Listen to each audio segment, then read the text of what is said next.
मान्य सदस्यहरू, प्रतिनिधि सभाको आजको बैठकको कारबाही प्रारम्भ हुन्छ। मान्य सदस्यहरू, अब शून्य समयको कार्यक्रम प्रारम्भ हुन्छ। शून्य समयमा बोल्न चाहनुहुने मान्य सदस्यहरूको लागि 1 मिनेटको समय निर्धारण गरिएको छ। सर्वप्रथम मान्य सदस्य श्री ठाकुर प्रसाद गैरे।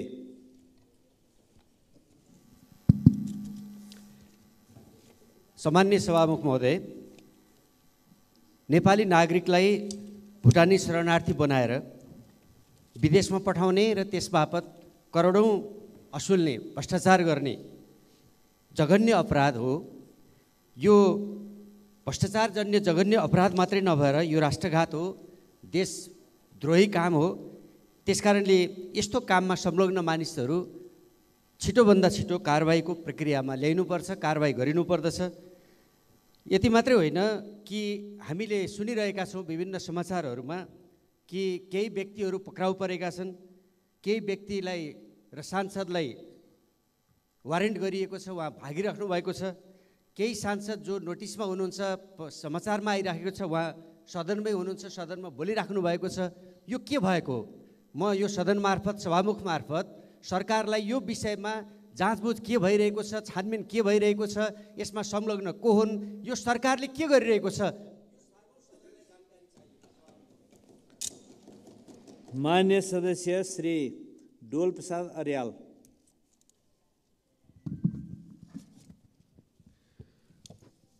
सम्माननीय सभामुख महोदय, सरकारले प्राथमिकतामा राख्दैमा बिना कार्ययोजना र प्रतिबद्धता विकास निर्माणका संरचनाको कस्तो हालत हुन्छ भन्ने दृष्टान्ततर्फ सभामुख मार्फत सम्बन्धित निकायको ध्यानाकर्षण गराउन चाहन्छु। सम्माननीय सभामुख महोदय, पृथ्वी राजमार्ग अन्तर्गत धादिङ जिल्लाको धुनीबेसी नगरपालिका र थाक्रे गाउँपालिकाको खण्डमा पर्ने गणेश खोलाको पुल भत्किएको हप्तौं दिन बितिसकेको छ। पुल क्षतिग्रस्त भए यता उक्त राजमार्गमा दुईतर्फी सवारी साधन सञ्चालन हुन सकेको छैन। सुविधा सम्पन्न र क्षमता भएका मान्छेहरू फ्लाइटबाट, प्लेनबाट आवत जावत गर्न सक्छन्, तर बिरामी बोकेर आएका एम्बुलेन्सहरू घन्टौँ जाममा पर्दछ। त्यसकारणले सभामुख महोदय, यस्ता संवेदनशील विषयमा सरकारले अत्यन्त द्रुत गतिमा यसको समाधान खोजिनुपर्छ भन्ने लाग्छ। धन्यवाद। मान्य सदस्य श्री तारा लामा तामाङ। सम्मान्य सभामुखज्यू, कञ्चनपुर जिल्लाको शुक्लाफाटा आरक्षी विस्तारको नाममा 2058 सालदेखि विस्थापित आरक्षी पीडितहरू दर्जनौं आरक्षी पीडित समाधान आयोग गठन गर्ने र कहिले पनि समाधान नहुने भएको हुनाले सरकारले छिटोभन्दा छिटो उच्च स्तरीय समिति गठन गरेर या समाधान गर्नु पर्यो, या त्यो समस्या समाधान होइन भनेर जनतालाई सुसूचित गर्ने काम सरकारले गर्नु पर्यो। धन्यवाद। मान्य सदस्य श्री तेजुलाल चौधरी। सम्मानीय सभामुख महोदय, गृह मन्त्रालयका जसले देशमा शान्ति सुरक्षा राख्दछ त्यसको अस्तित्व हेर्दाखेरि शरणार्थी, भुटानी शरणार्थी बनाएर प्रकरणको ठुलो काण्ड भएको छ। त्यही मन्त्रालय अन्तर्गत थुप्रै काण्डहरू हुँदाहुँदै यो ठुलो काण्डको रूपमा आइराखेको छ। त्यस कारणले हिजो आज भोलि पत्र पत्रिकामा, सामाजिक सञ्जालहरूमा व्यापक रूपमा सदनदेखि सडकसम्म व्यापक रूपमा शरणार्थी अमेरिका पठाउने विषयमा अगाडि बढिरहेको छ। म के आग्रह गर्न चाहन्छु, यो ठगी प्रकरणलाई, यो गिरोहलाई जुन किसिमको अहिले चलखेल चलिरहेको छ त्यसलाई पनि कडाभन्दा कडा कारबाही गर्न म जोरदार माग गर्न चाहन्छु। सँगसँगै यो र त्यो, यसको र त्यसको, यो समय र त्यो समय नभनिकन निष्पक्ष रूपले छानबिन गर्न।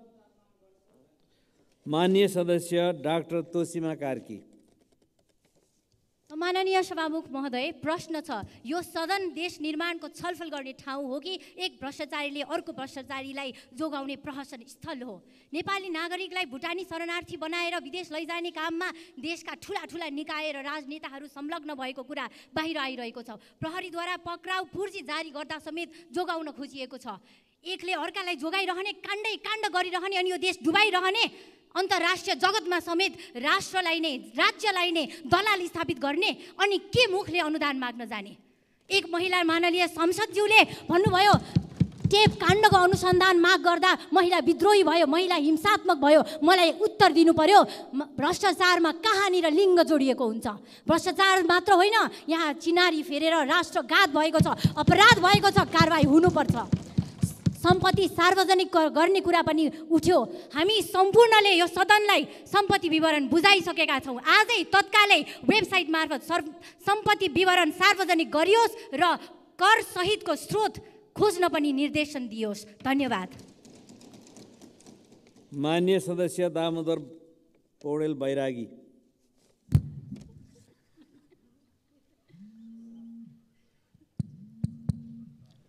सम्मान्य सभामुख महोदय, कास्की जिल्लाको क्षेत्र नम्बर 3 जहाँबाट म निर्वाचित भएँ, पोखरा महानगरपालिकाको वडा नम्बर 25 र वडा नम्बर 19 जोड्ने मोदी नदीमाथिको पुल भत्केको धेरै समय भइसक्यो। त्यो बारेमा धेरै ठाउँमा कुरा गरिसकियो र अहिले फाइल अर्थ मन्त्रालयमा आएर रोकिएको छ। त्यो पुल निर्माणमा सम्बन्धित निकायको तुरुन्त ध्यान जाओस्।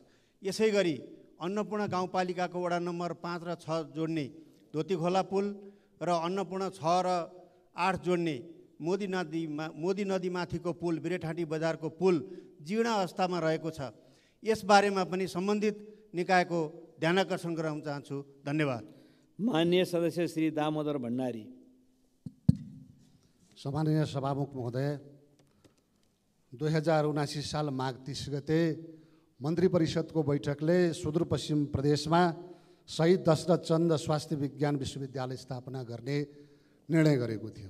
आज यो निर्णय भएको पनि 3 महिना बितिसकेको छ। तत्सम्बन्धी आवश्यक कानुन निर्माण गर्नुपर्ने होला। यो संसदको चालु अधिवेशनमा विधेयक प्रस्तुत गरेर त्यो विश्वविद्यालयलाई नयाँ शैक्षिक सत्रबाट सञ्चालन गर्नका लागि म विशेष माग गर्न चाहन्छु। साथै विगत वर्षमा बेमौसमी वर्षाबाट सुदूरपश्चिमका पहाडी जिल्ला बैतडी, बझाङ, डोटी लगायत सेती नदी किनारामा रहेका बस्तीहरू झन्डै 3 दर्जनभन्दा बढी मान्छेहरूले जीवन गुमाए, 100औं घरहरू बगे। अहिले पनि थुप्रै बस्तीहरू बगरमा परिणत भएको छ। फेरि वर्षा सुरु हुन लाग्यो। तत्कालीन प्रधानमन्त्री, तत्कालीन माननीय सदस्य श्री दीपक खड्का।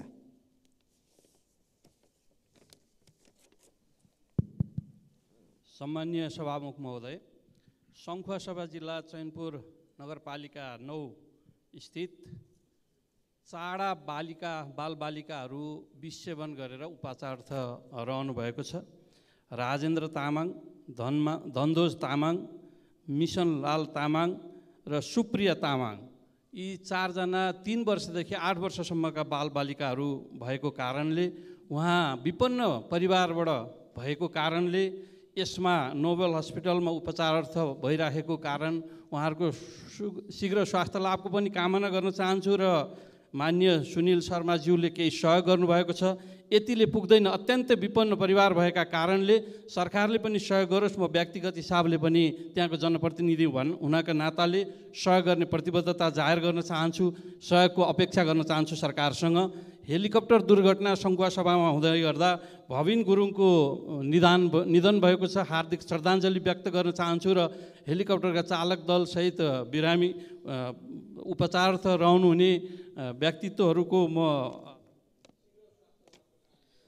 माननीय सदस्य श्री दीपा शर्मा। सम्माननीय सभामुख महोदय, नेपालगञ्ज, बाँकेको नेपालगञ्ज सहर पश्चिम नेपालको महत्त्वपूर्ण र ऐतिहासिक सहरका रूपमा हामीले चिन्ने गरेका छौँ। तर त्यो सहरलाई व्यवस्थित बनाउनका लागि वर्षौँदेखि वर्षामा चाहिँ नाला नभएर अहिलेका नालाहरू साना भएर नयाँ नाला नबनाएर त्यहाँ डुबान हुने गर्छ। हजारौँ बस्ती बसेको हजारौँ व्यक्तिहरू बस्ती बसेको त्यो ठाउँ जलमग्न हुने गर्छ। त्यसले गर्दा त्यहाँ बसोबास गर्ने आम नागरिकलाई अब जेठ महिना नाग्ने बित्तिकै कसरी कहाँ बस्ने भन्ने कुराको त्यहाँ चिन्ता भइरहेको छ। त्यसकारण ती नालाहरूलाई सहरभरिका नालाहरूलाई व्यवस्थित गर्न, फराकिला नाला बनाउन सरकारसँग बजेट विनियोजित गरी सहरलाई सुन्दर बनाउनका लागि र व्यवस्थित बनाउनका लागि बजेटको व्यवस्था गरियोस् भनी सभामुख मार्फत सरकारलाई ध्यान आकर्षण गराउन चाहन्छु। धन्यवाद। मान्य सदस्य श्री दिलेन्द्र प्रसाद बडु।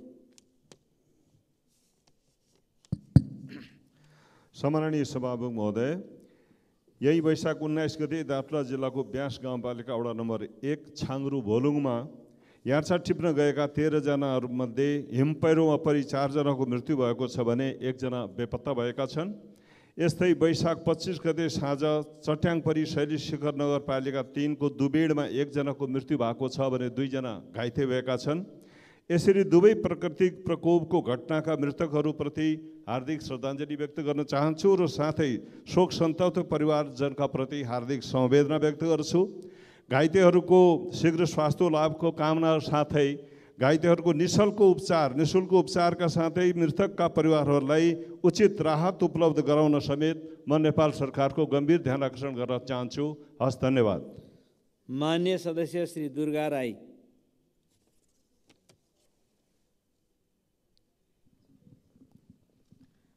सम्माननीय सभामुखज्यू, सम्मानित सदनको गरिमालाई मर्यादित बनाउन हामी सबैको कर्तव्य, दायित्व र जिम्मेवारीको विषय हो। तर दोस्रो अधिवेशनको आज तेस्रो दिनसम्म आइपुग्दा हाम्रा प्रस्तुतिहरू, गतिविधिहरू त्यति वाञ्छनीय देखिन्न। यो सदन सिङ्गो मुलुकको भविष्य निर्माण गर्ने ठाउँ हो, तर यसलाई केही माननीयज्यूहरूले मजाक गर्ने थलोको रूपमा दुरुपयोग गर्नुभएको छ। उदाहरणको रूपमा केही माननीयहरू मौन धारण गर्ने, कोही माननीयहरू सदनमा नाङ्गिएर परेड खेल्ने, यी गतिविधिहरू प्रति खेद प्रकट गर्न चाहन्छु। सभामुख महोदय, सदनमा आफ्नो कुरा राख्ने र विरोध गर्ने तरिकालाई मर्यादित बनाउन सभामुख मार्फत सम्बन्धित माननीयहरूको ध्यान आकर्षण गराउन चाहन्छु। सदनलाई मर्यादित नबनाउँदा आम नागरिक, सरकार, सदन र मुख्य रूपमा आफू पनि अमर्यादित हुने कुराको हामीले हेक्का राख्नु पर्दछ। आकाशतिर मान्य सदस्य श्री देव प्रसाद तिमल सेना। सम्मानीय सभामुख महोदय, रौतहट जिल्लाको गढीमाई नगरपालिका अन्तर्गत वार्ड नम्बर 3 लक्ष्मीपुरमा बागमती नदीमा पुल निर्माण भनेर रातो किताबमा परेको 3 वर्ष भयो। हामीले पटक पटक यो सदन र सम्बन्धित निकायमा भन्दा पनि त्यसको टेन्डर अहिलेसम्म निक्लिएन। त्यो 3-4वटा जिल्ला जोड्ने पुल हो। बारा, रौतहट, सर्लाही, महोत्तरी, धनुषासम्म जाने अत्यन्त महत्त्वपूर्ण पुल हो। त्यसको सुनवाई भएन। मलाई त गजब लाग्छ। सबैभन्दा पछाडि परेको जिल्ला रौतहट, त्यहाँ एउटा पुल परेको रेड बुकमा परेको 4 वर्ष भयो। त्यो टेन्डर निक्लिँदैन भने विकास के गरी हुन सक्छ? दूर दराजमा रहेका जनताले हिँड्नको लागि आवाज जवात गर्नलाई पुलको व्यवस्था हुन सक्दैन र अर्को ठेक्का हुन्छ पुल निर्माणको लागि। यो नेसनल हाइवे मेचीदेखि महाकाली धनसार दुधौरा खोलामा आज 4 वर्ष भयो पुल। मान्य सदस्य श्री देवेन्द्र पौडेल।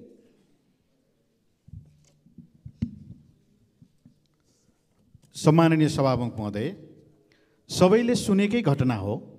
यो भ्रष्टाचारसित सम्बन्धित घटनाले अन्तर्राष्ट्रिय जगत सामु हामी नेपालीहरूको लज्जाको विषय बनेको छ। नेपाल पक्ष राष्ट्र भएर गरेका कतिपय सन्धि सम्झौताको धज्जी समेत उडेको छ। त्यस कारणले नेपाली नागरिकलाई भुटानी बनाएर विदेशमा पठाउने यस प्रकारका क्रियाकलापमा संलग्न व्यक्तिहरूलाई कुनै पनि हालतमा, कुनै पनि कसुरमा नछोड्नुको निम्ति र तदारुकता साथ कारबाही गरेर अगाडि बढाएर नेपालको इज्जत बचाउनको निम्ति म विशेष अनुरोध गर्न चाहन्छु सम्माननीय सभामुख महोदय मार्फत। यसको साथसाथै प्रधानमन्त्रीले जुन प्रतिबद्धता व्यक्त गर्नुभएको छ उहाँप्रति हार्दिक आभार व्यक्त गर्दै अरू कुनै पनि प्रेसर दबावमा नपरिकन यो घटनाको निष्पक्ष छानबिन गरेर नेपाली जनतालाई र नेपाल पक्ष राष्ट्र भएर गरिएका अन्तर्राष्ट्रिय सन्धि सम्झौताको पक्षमा नेपालले निष्पक्षतापूर्वक उभिएको कुरालाई अगाडि बढाउनको निम्ति म विशेष अनुरोध गर्न चाहन्छु। धन्यवाद। माननीय सदस्य श्री धवल शमशेर जङ्गबहादुर राणा। सम्मान्य सभामुख महोदय, नेपालगञ्ज सहरको सुर्खेत रोडमा एउटा कलवट बुझिएको छ, त्यसलाई फेर्नु पर्नेछ। वर्षा याम आउन लागिसक्यो, त्यो कलवट बनेन भने सहरै डुब्ने स्थिति छ। आजको 9 महिना पहिले पूर्वाधार तथा यातायात मन्त्रालयबाट नाम परिवर्तन योजनाको नाम परिवर्तन गर्नको लागि अर्थ मन्त्रालयमा पत्र गएको थियो, तर त्यो पत्रको जवाब आएन। अब त्यो कलवट बनेन भने नेपालगञ्ज सहर डुबानमा पर्छ, त्यसको जिम्मेवार को हुनेछ? अर्थ मन्त्रालयलाई यहाँबाट निर्देशन जाओस् कि खाली सहमति गर्नु छ, पैसा छ, नाम परिवर्तनमा सहमति गर्नुपर्नेछ। धन्यवाद सभामुख महोदय। मान्य सदस्य श्री ध्रुवबहादुर प्रधान।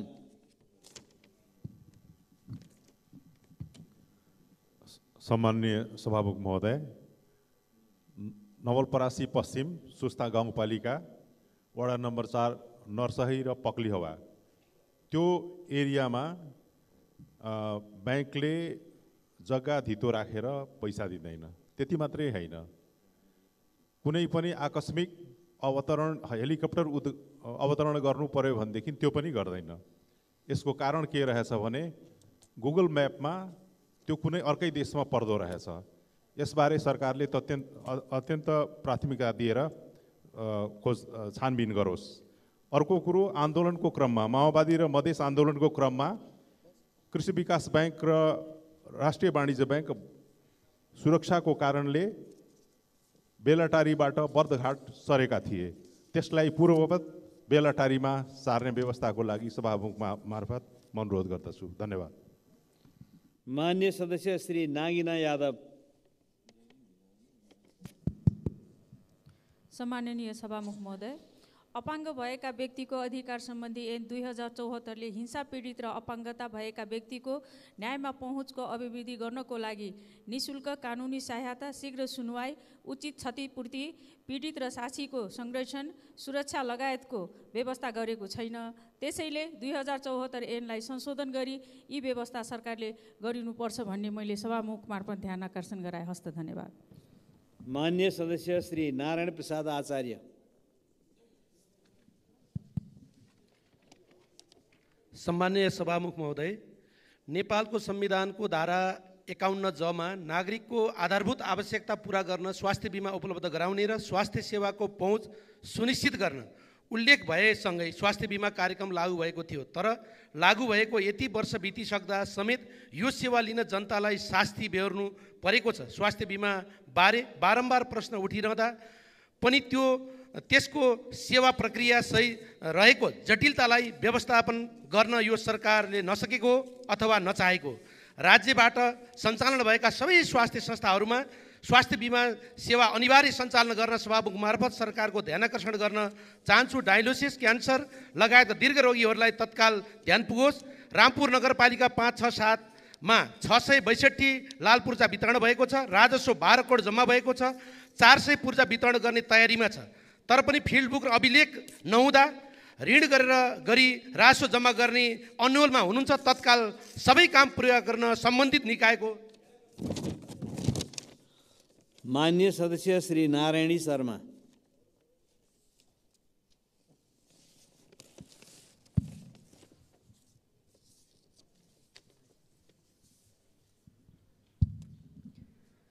सम्माननीय सभामुख महोदय, लुम्बिनी प्रदेशको राजधानी राप्ती उपत्यकामा 2077 असोज 16 गतेदेखि जग्गा रजिस्ट्रेसन पास रोकुवा गरिएको थियो त्यस पछाडि यो निर्णयबाट राप्ती गाउँपालिकाका 9वटै वडा, गढवा गाउँपालिकाका 1, 2, 3 नम्बर वडा, शीतगङ्गा गाउँपालिकाका 9 र 8 नम्बर वडामा यो रोकुवा गरिएको छ। राजधानी व्यवस्थापनको लागि भनेर रोकुवा गरिएको यो निर्णय अझसम्म पनि फुकुवा हुन सकिराखेको छैन। यसको कारण त्यहाँका जनताहरू ठुलो मारमा परिराखेका छन्। जग्गा फुकुवाको विषयमा लिएर स्थानीय राजनैतिक दलले पटक पटक मुख्यमन्त्रीलाई समेत ध्यान आकर्षण तथा ज्ञापन पत्र बुझाइसकेका छन्, तर माग पुरा नभएपछि वैशाख 17 गतेदेखि त्यहाँका स्थानीय जनताहरू, राजनैतिक दलहरू, उद्योग व्यवसाय सबै प्रशासनिक भवनको अगाडि यति बेला अनसनमा बसिराख्नु भएको छ।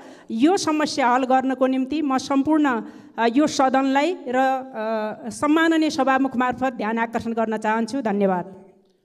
माननीय सदस्य श्री निर्मला कोइराला।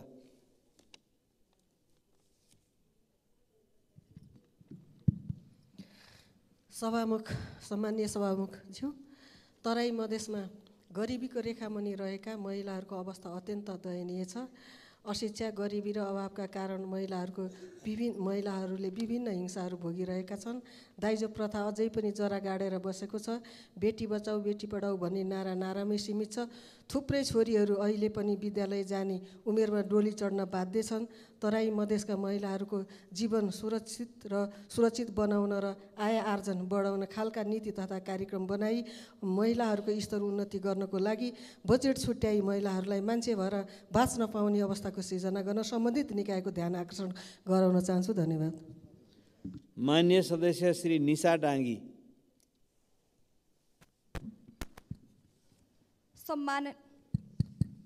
सम्माननीय सभामुख महोदय, 2079 सालको मङ्सिर, पुस र माघ महिनामा लोक सेवा आयोगमा दरखास्त दिएका झन्डै 4 लाख आवेदकहरूको डाटा हराएको छ। डाटा पुनः प्राप्तिको लागि प्रयास गरेको 2 महिना भन्दा पनि बढी भइसक्दा डाटा रिकभर नभइसकेपछि लाजमर्दो तरिकाले आयोगले फेरि पनि दरखास्त आह्वान गरेको छ। विश्वमा प्रविधिले यस्तो फड्को मारिरहँदा हाम्रो सरकारले 4 लाख आवेदकहरूको डाटा समेत सुरक्षित राख्न सकिरहेको छैन। सभामुख महोदय, लोकसेवा आयोग जस्तो जिम्मेवार निकायले डाटा सुरक्षित राख्न नसक्नु, आयोगले डाटा रिकभर गर्न नसक्नु र अन्तिममा आएर पुनः फारम भर्न लगाउनु यो कति हदसम्मको लापरवाही हो। सभामुख महोदय, नेपालका अधिकांश युवाहरू विदेशिएका छन्। अहिले स्वदेशमै भविष्य खोजिरहेकालाई प्रोत्साहन गर्नुको सट्टा सरकारले उल्टे निरुत्साहन गरिरहेको छ। यसरी युवाहरूको भविष्यसँग खेलवाड नगरियोस् र डाटा रिकभर हुँदैन भने जिम्मेवार निकायमा बसेकाहरूलाई कारबाही गरियोस् र पटक पटक लोकसेवा आयोगले परीक्षा लिने गरेको मिति सरिरहेको समस्याको पनि अन्त गरियोस्। धन्यवाद। माननीय सदस्य श्री प्रतिमा गौतम।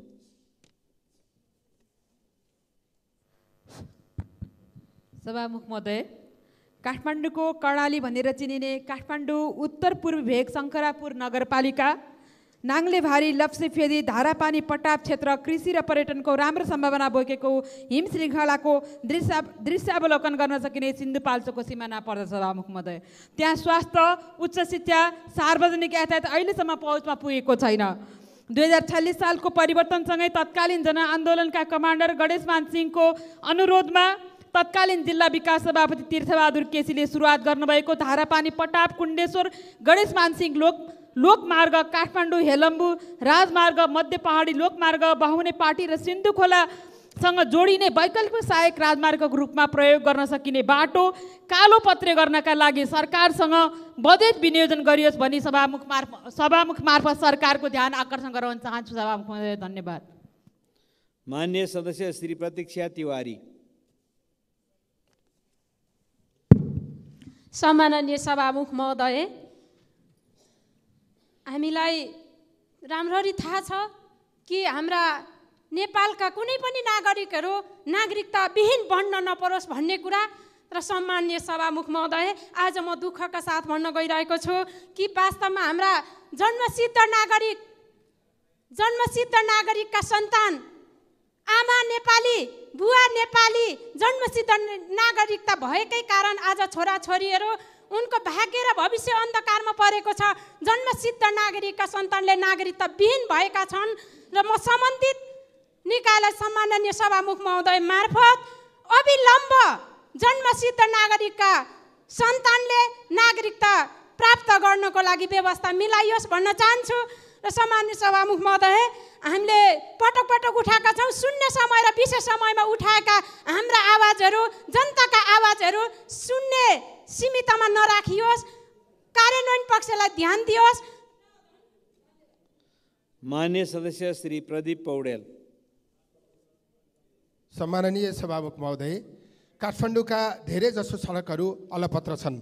खानेपानीको पाइप बिछ्याउनेदेखि बिजुलीको तार भूमिगत गर्ने नाममा सडक बारम्बार खनिराखिएको छ। सडक छेउका मान्छे हिँड्ने फुटपाथमा निर्माण सामग्रीहरू राखेर अस्तव्यस्त बनाइएको छ। सरकारका मन्त्रालयहरू बिचमा समन्वय हुन नसकेका कारण, सरकारका विभिन्न निकायहरू बिचमा समन्वय हुन नसकेका कारण एउटै सडक एक वर्षमा 4 पटकसम्म भत्काइएको छ। सरकारको काम कहीँ बनाउँदै नबनाउने, कतै बनाइएको रहेछ भने पनि त्यसलाई बारम्बार भत्काउने मात्र हो कि जनतालाई सुविधा हुने गरी विकासलाई व्यवस्थित गर्ने हो। म अनुरोध गर्न चाहन्छु, बिजुलीको तार भूमिगत गराउने नाममा, खानेपानीको पाइप भूमिगत गराउने नाममा भत्काइएका सडकहरू वर्षात अगाडि नै बनाउनका निम्ति म सरकारसँग माग गर्न चाहन्छु। र सँगसँगै सरकारले आफू मातहतका निकायहरू, मन्त्रालयहरू र प्रदेश र स्थानीय सरकारसँग समन्वय गरी। मान्य सदस्य श्री प्रदीप यादव।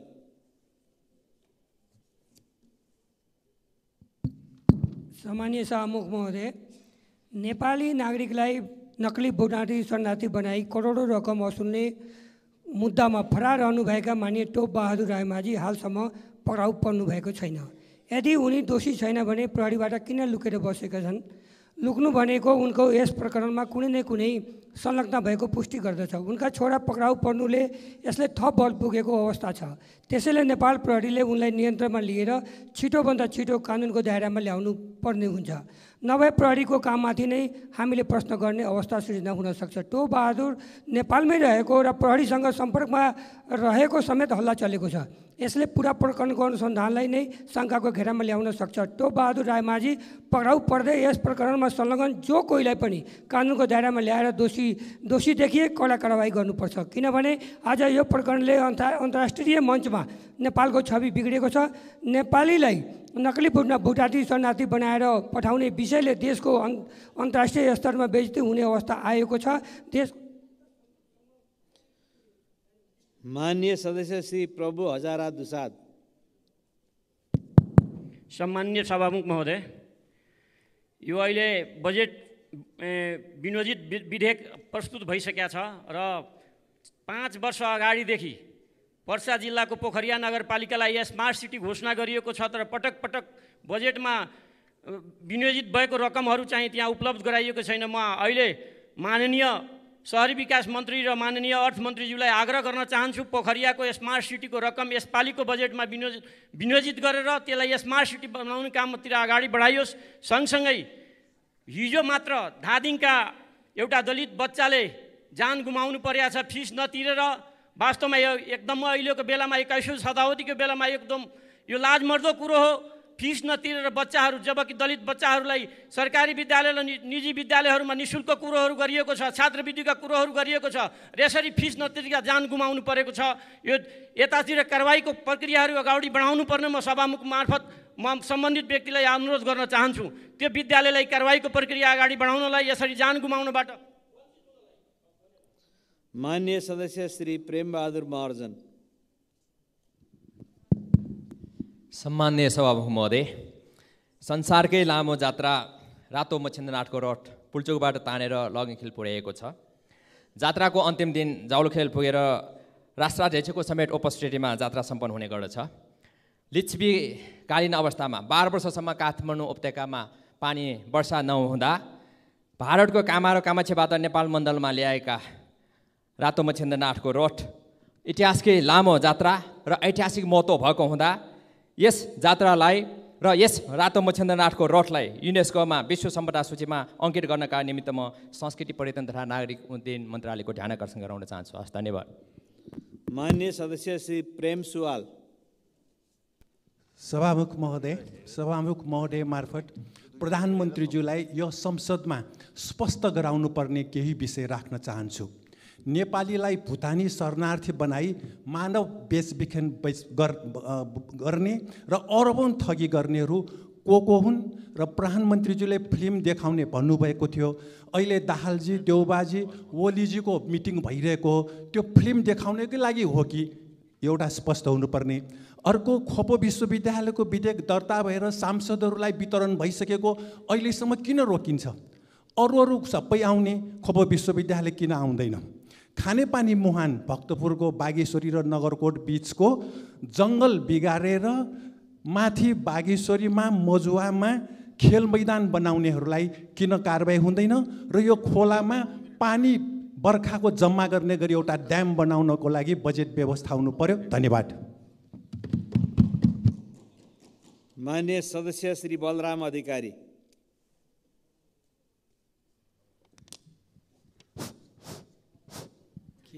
हेलो सभामुख महोदय, ऐतिहासिक पुरातात्विक धार्मिक सांस्कृतिक हिसाबले भरिपूर्ण कपिलवस्तु जिल्ला विद्धको क्रीडास्थल रहेको कपिलवस्तु जिल्लालाई हामीले पटक पटक मागको रूपमा राखेका पनि छौँ। यसलाई खुला सङ्ग्रहालय कायम गरियोस् र एसियाकै ठुलो जगदीशपुर ताल जो बाणगाको पानी सङ्कलन हुन्छ त्यो ताललाई व्यवस्थित गरेर पूर्वी एरियामा शाखा नहर निकालेर शुद्धोधन, मायादेवी र कपिलवस्तुका हजारौँ बिघा जमिन सिँचाइ गर्ने व्यवस्था मिलाइयोस्। पूर्व पश्चिम लोकमार्गबाट दक्षिणतिर जाने लखनचोकदेखि शिवालवा भन्सारसम्म पुग्ने र अर्को पिपरादेखि अलिगढवासम्म पुग्ने सडक वर्षौँ पछि 2-4 लाख हालेर अलपत्र पार्ने गरिएको छ। यसको सम्पूर्ण रूपमा निर्माण हुने गरी व्यवस्था गरियोस् भन्ने कुराहरू राख्न चाहन्छु। र बाणगङ्गा नगरपालिकाले मापदण्ड, सरकारले तोकेका मापदण्ड पुर्याएर आफ्नो माग राखेको छ। मालपोत र नापी कार्यालय। माननीय सदस्य श्री वसन्त कुमार नेम्बाङ।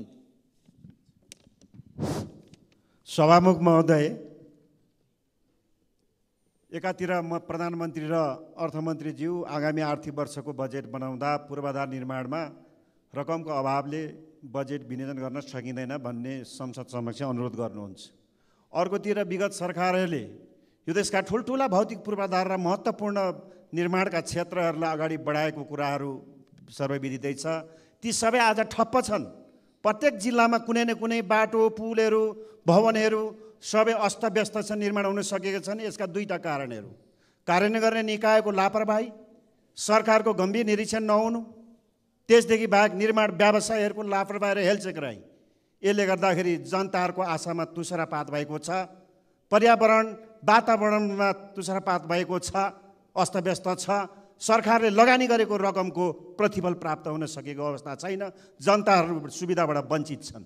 म पाँचथर जिल्ला र तेह्रथुम जिल्लाको एउटा उदाहरण दिन चाहन्छु।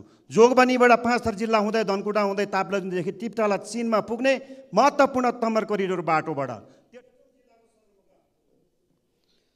माननीय सदस्य श्री वासुदेव घिमिरे।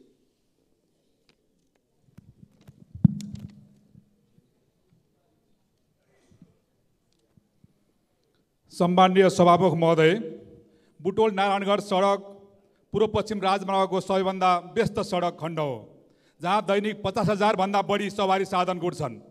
गत साउन महिनाभित्र निर्माण सम्पन्न गर्ने गरी चाइना स्टेट कन्स्ट्रक्सन इन्जिनियरिङ कर्पोरेसनले 2075 माघ 24 गते यो सडक विस्तारको ठेक्का सम्झौता गरेको थियो।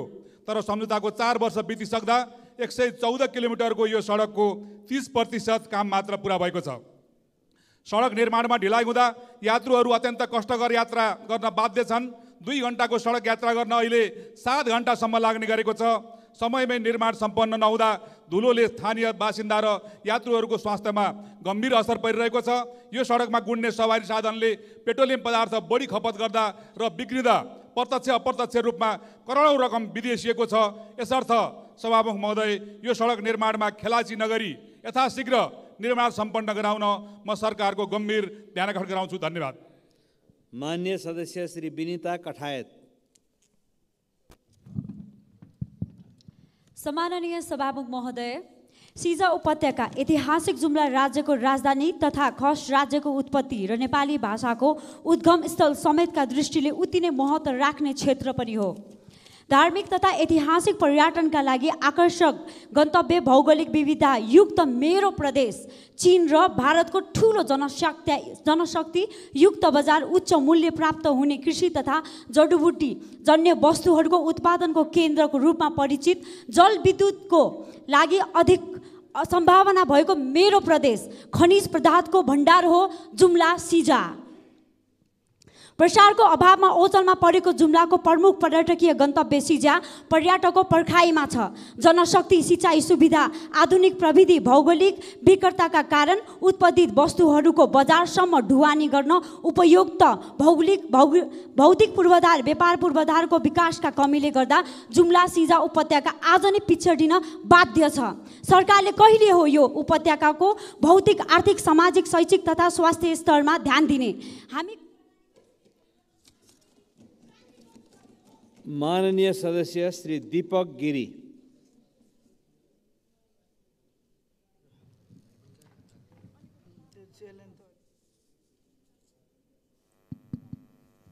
सम्माननीय सभामुखज्यू, म सभामुख मार्फत बिरह पुग्दैछु भन्दा पनि हुन्छ। पटक पटक यो संसदभित्र सभामुख मार्फत दाङ जिल्लाको 4 लाइन बाटो, जो बाटो अहिले लथालिङ्ग भएको छ, न त्यो बाटो बबईदेखि तुलसीपुरसम्मको 4 लाइन बाटो हो, न त्यसको 4 वर्ष भयो टेन्डर भएको, न रद्द भएको छ, निर्माण त बन्द छ। त्यो जिल्लामा जुनसुकै जनप्रतिनिधि जाँदा अथवा सरकारका मन्त्री जाँदा नारा मात्र लाग्ने अवस्था रहेको छ। म सभामुख मार्फत सडक मन्त्री भनौँ, भौतिक पूर्वाधार मन्त्रीले यसको अवस्था के हो त वास्तविक अवस्था उहाँले जानकारी गराउनुभयो। अन्यथा हामी दाङ जिल्लाका सम्पूर्ण जनप्रतिनिधिहरू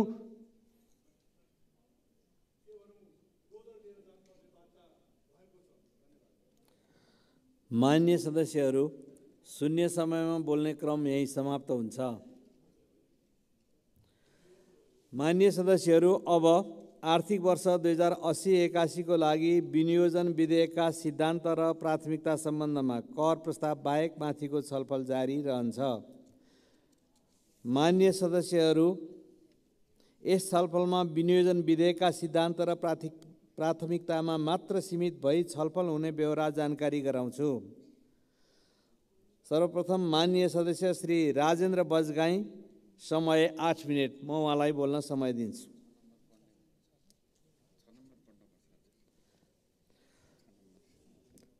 छलफलमा बोल्नको लागि दलीय आधारमा माननीय सदस्यहरूको नाम प्रस्ताव हुन आएको छ। निर्धारित समयभित्र माननीय सदस्यहरूले आफ्नो भनाइ राखिसक्नुपर्नेछ। अब हिजो नाम प्राप्त भई बोल्न बाँकी रहनुभएका मान्य सदस्यहरू मध्येबाट प्रारम्भ हुन्छ र मैले माननीय राजेन्द्र बजगाईलाई टाइम दिएको छु। सम्माननीय सभामुख महोदय, प्रस्तुत विनियोजित बजेट 2080 माथि सिद्धान्त र प्राथमिकता औल्याउन गइरहँदा सर्वप्रथम यस सदनभित्र उठेका प्रश्नहरूप्रति इङ्गित गर्न चाहन्छु। 2007 सालको क्रान्ति गर्ने निर्णयका साथ बीपी कोइराला र गणेशमान सिंह कलकत्तामा सुवर्ण शमशेरज्यूको घरमा पुग्नु भएछ। त्यस बखत हामीले सशस्त्र क्रान्ति गर्ने निर्णय गऱ्यौँ, हामीलाई आर्थिक सहयोग चाहियो भनेर भनेपछि सुवर्णज्यूको पिताजीले कति बजेट चाहिन्छ भनेर सोध्नुभएछ। त्यसपछि उहाँहरूले त्यही 15-20 लाख भन्दाखेरि प्रत्युत्तरमा राणाजीहरूले 15-20 लाखले कुनै क्रान्ति हुँदैन, तपाईँहरूले कम्तीमा पनि 2 करोडको बजेटको परिकल्पना गर्नुहोस्, ल 1 करोड रुपियाँ लिएर जानुहोस् भनेर भन्नुभएको रहेछ। सुवर्णज्यूले पनि कुनै मोटिभेसनल फी नराखिकन अङ्ग्रेजहरूसँग अर्थ मन्त्रालयको बजेट तर्जुमा गर्दाखेरि सहयोग लिनुभएको रहेछ। पश्चिमा देशहरूमा मोटिभेसनल फिज भनेको एक किसिमले उच्च स्तरको घुस जस्तो मानिने रहेछ। हामीले हाम्रो घोषणापत्र तयार गर्दै गर्दा हामीले अर्थशास्त्रीहरू, नेपाली काङ्ग्रेसका तत्कालीन अर्थशास्त्री माननीय वाग्लेजीलाई सहयोग माग्यौँ। त काम गर्दै जाँदा त्यसपछि त्यहाँबाट निस्किसकेपछि मैले बनाइदिएको घोषणापत्र प्रतिबिम्बित गर्नु पर्थ्यो भनेर यो सदनमा उभिएर भन्नुभयो। त्यो छुट्याइ हाम्रा अग्रजहरूले जानेका होइनन् र थिएनन्। म यहाँलाई फेरि पनि स्मरण गर्न चाहन्छु, मोटिभेसनल फी भनेको हामीले नियुक्तिहरू प्रदान गर्यौँ, त्यसमा ख्याल गर्नुहोला। तपाईँ पनि यो सदनमा प्रवेश गरिरहनु भएको छ, मर्यादा कायम गर्नुहोला। संसदमा जटिल विषयहरू उठेका छन्। भ्रष्टाचारका विषयमा एकै व्यक्ति सबै नेताहरूका, सबै पोलिटिकल पार्टीका नेताहरूका प्रिय पात्र बनेको हामीले देखिरहेका छौँ। उनीहरू सर्प जस्ता विषालु छन्। हामीले बोल्दाखेरि पनि राज्य संयन्त्रहरू प्रयोग हुन सक्छन् हाम्रा विरुद्ध। यद्यपि भ्रष्टाचार उड्ने शरणार्थीको विषयमा हामी निरपेक्ष भएर भन्नै पर्छ, त्यहाँ कारबाही चलाइयोस्। मैले आफ्नै अभिरुचिको विषय मैले यहाँ फेरि पनि मैले माननीय वाग्लेजीले उठाएका राम्रा विषयहरूमा म कदर गर्न चाहन्छु र म यस विषयमा, यो क्लाइमेट चेन्जको विषयमा हामीले 2009 COP15 हामीले सहभागी गरायौँ, कालापत्थर बैठक गरायौँ। कालापत्थर बैठकपछि हामीले COP15 कोपनहेगनमा प्रदर्शन गऱ्यौँ र कार्बन प्रड्युसर शक्ति राष्ट्रहरूलाई हामीलाई कम्पन्सेट गर भन्यौँ। हामीले यहाँ मेरो दाहिनेपट्टि केही पत्रकार साथीहरू बसिरहनु भएको रहेछ। तत्काल भर्खरै उहाँले एउटा फोटो खिच्नु भएको रहेछ। हिजोको दिनको फोटो पनि मैले हेरेँ। हिजोको दिनको फोटोमा उहाँहरूले तुरुन्तै एयर गर्नुभएछ। मैले ससम्मान नजर लगाइरहेको एकजना राष्ट्रिय स्वतन्त्र पार्टीको होनहार MIT प्रडक्ट मान्यज्यूले बोलिरहँदा मैले उहाँलाई निहालिरहेको थिएँ। म धेरै सम्मान गर्छु। उहाँका धेरै रचनात्मक कुराहरू हाउसमा आएका छन्।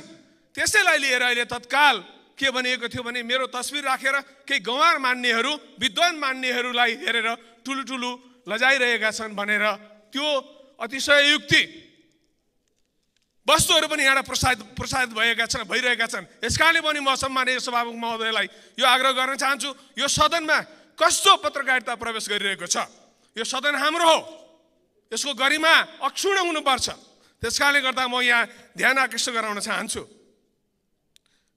मैले अर्थतन्त्रको यो चोटिलो एडभर्सरीबाट कसरी निस्कने भन्ने कुरामा माननीय अर्थमन्त्रीज्यूले निष्कपट सत्मनले केही प्रयासहरू थालेको बुझेको छु। झुटो बोल्दिनँ भन्नुभएको छ। मेरो सङ्गतले पनि मैले बुझेको मान्य अर्थमन्त्री झुटो बोल्ने हुनुहुन्न, खर हुनुहुन्छ। उहाँले यो एडभर्सिटीबाट निस्किनलाई उहाँले धेरै प्रयासहरू गर्नुभएको छ। तर प्राथमिकताको विषयमा म केही कुराहरू राख्न चाहन्छु। नेपालले जहिले पनि ऊर्जा, पर्यटन, कृषि भनिरह्यो। म पर्यटनसँग अलिकति ज्ञान राख्ने भएर म के भन्न चाहन्छु भने पर्यटन उद्योग भनेको के हो? पोल्ट्री हो, त्यसको फेदर काम लाग्छ, चिकन काम लाग्छ, काम लाग्छ, अथवा लाइफ स्टक। यहाँका कृषि उपजहरू सबै त्यहाँ खपत हुन्छन्। ह्यान्डिक्राफ्ट खपत हुन्छ, बिक्री हुन्छ। फरेन करेन्सीको बिजनेस हो यो। यसलाई प्राथमिकता राख्नलाई हामीले धेरै पहिलादेखि कुरा गऱ्यौँ। 2015 खरबको बजेटको बारेमा म यहाँहरूलाई निवेदन गर्न चाहन्छु। रु 15 खरबको बजेटमा प्राथमिकताका क्षेत्रमा पर्यटनलाई राखिएको थियो र त्यसलाई विनियोजन गर्दाखेरि इन्फ्रास्ट्रक्चर डेभलपमेन्ट भनेर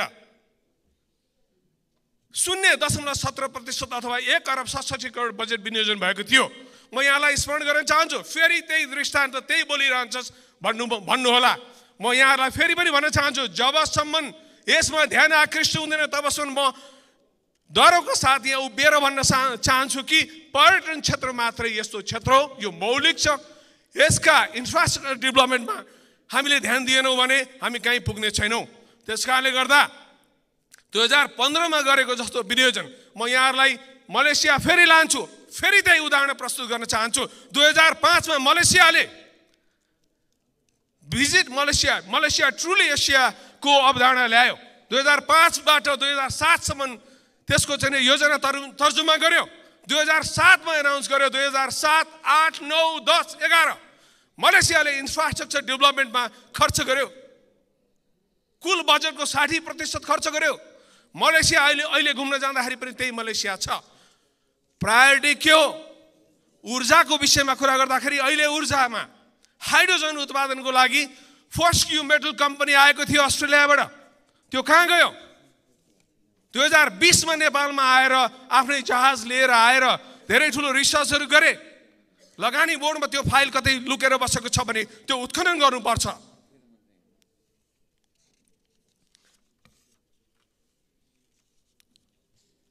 यहाँ हामीले प्रायोरिटीमा मैले गिरिजाप्रसाद कोइरालाको पनि एउटा चाहिँ डिबेट प्रोफेसर लोकराज बरालसँग गरेको डिबेटको बारेमा म भन्न चाहन्छु, फेरि उजागर गर्न चाहन्छु कि road come first, education come first. Girija Prasad कोइरालाले भन्नुभएको थियो, माफ गर्नुहोला, road comes first because when there is a connectivity विद्यार्थीहरू स्कुल जान सक्छन्। यसकारणले गर्दा म यहाँलाई फेरि पनि भन्न चाहन्छु, यहाँको प्राथमिकता के हो? अर्थमन्त्रीले राम्रोसँग जानेर बुझेर अगाडि बढ्नुहुनेछ। मेरो बत्ती पनि बल्यो। म समयमै मेरो अवधारणा यहाँ अन्त्य गर्न चाहन्छु। धन्यवाद। जय नेपाल।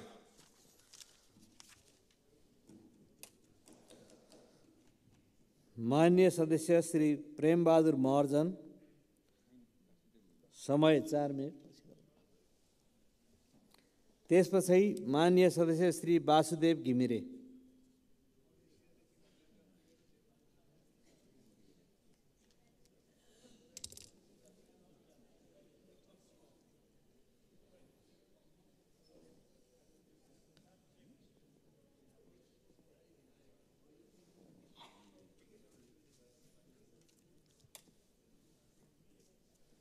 सम्माननीय सभामुख महोदय, विनियोजन विधेयक 2080 को सिद्धान्त र प्राथमिकताको विषयमा छलफल गरिरहँदा सबभन्दा पहिले हाम्रो मुलुक कृषि प्रधान देश, कृषि क्षेत्रमा उत्पादन र उत्पादकता वृद्धि गरी आत्मनिर्भर उन्मुख बनाउने कुरा उल्लेख भएको छ। प्रविधियुक्त कृषिलाई व्यावसायीकरण गर्ने, रासायनिक मलका सहज उपलब्ध गर्ने, भरपर्दो सिँचाइको सुविधा र वास्तविक किसानलाई कृषि अनुदान दिए, कृषि उपजको भण्डारण गर्ने, कोल्ड स्टोर निर्माण गर्ने र किसानहरूलाई बढीभन्दा बढी बजारीकरणका व्यवस्था गर्ने, सिधै उपभोक्तासम्म किसानलाई पुर्याउने वातावरण सिर्जना गर्न सके मात्र साँच्चै किसानहरूको जीवन स्तर उठ्न सक्छ।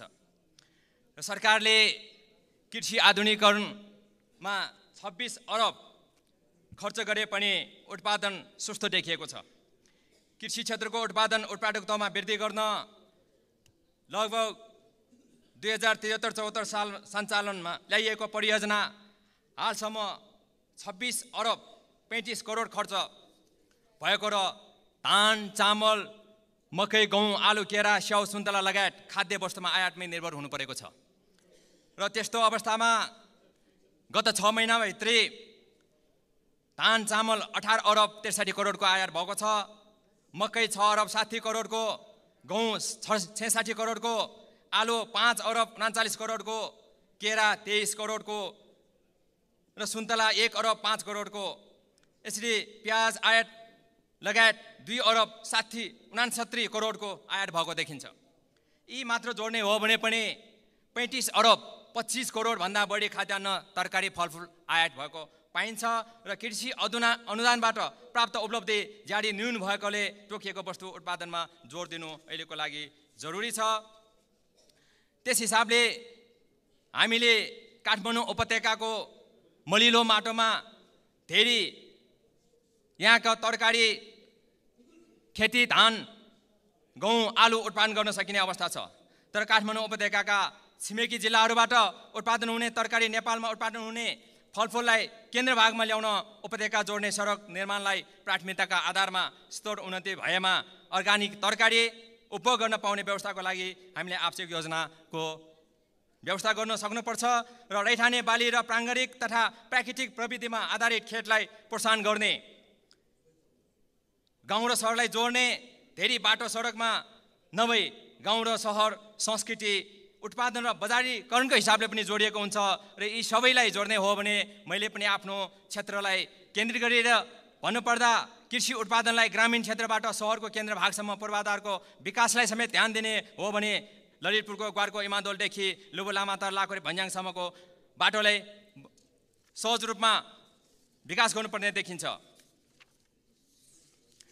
सम्माननीय सभामुख महोदय, यो फास्ट ट्र्याकको कुरा पनि चलिरहेको छ।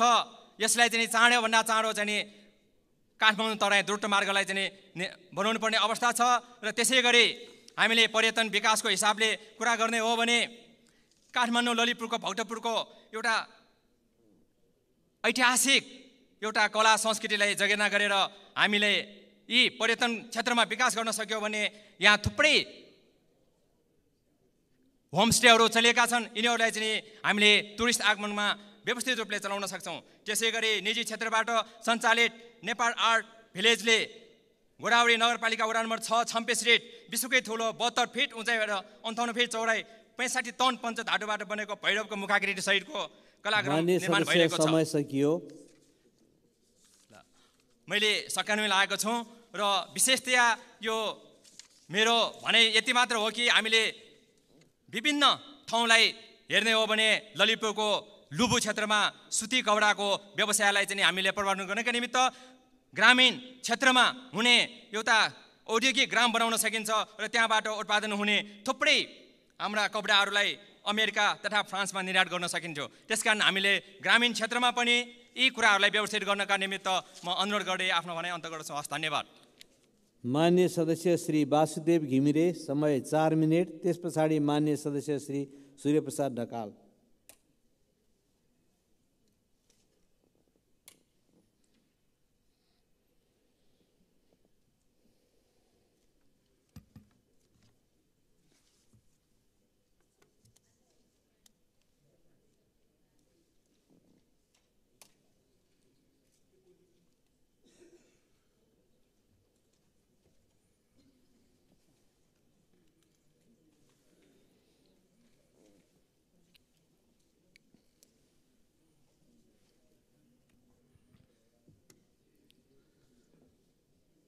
नमो तस्स भगवतु अरहतु सम्मा सम्बुद्धस्स।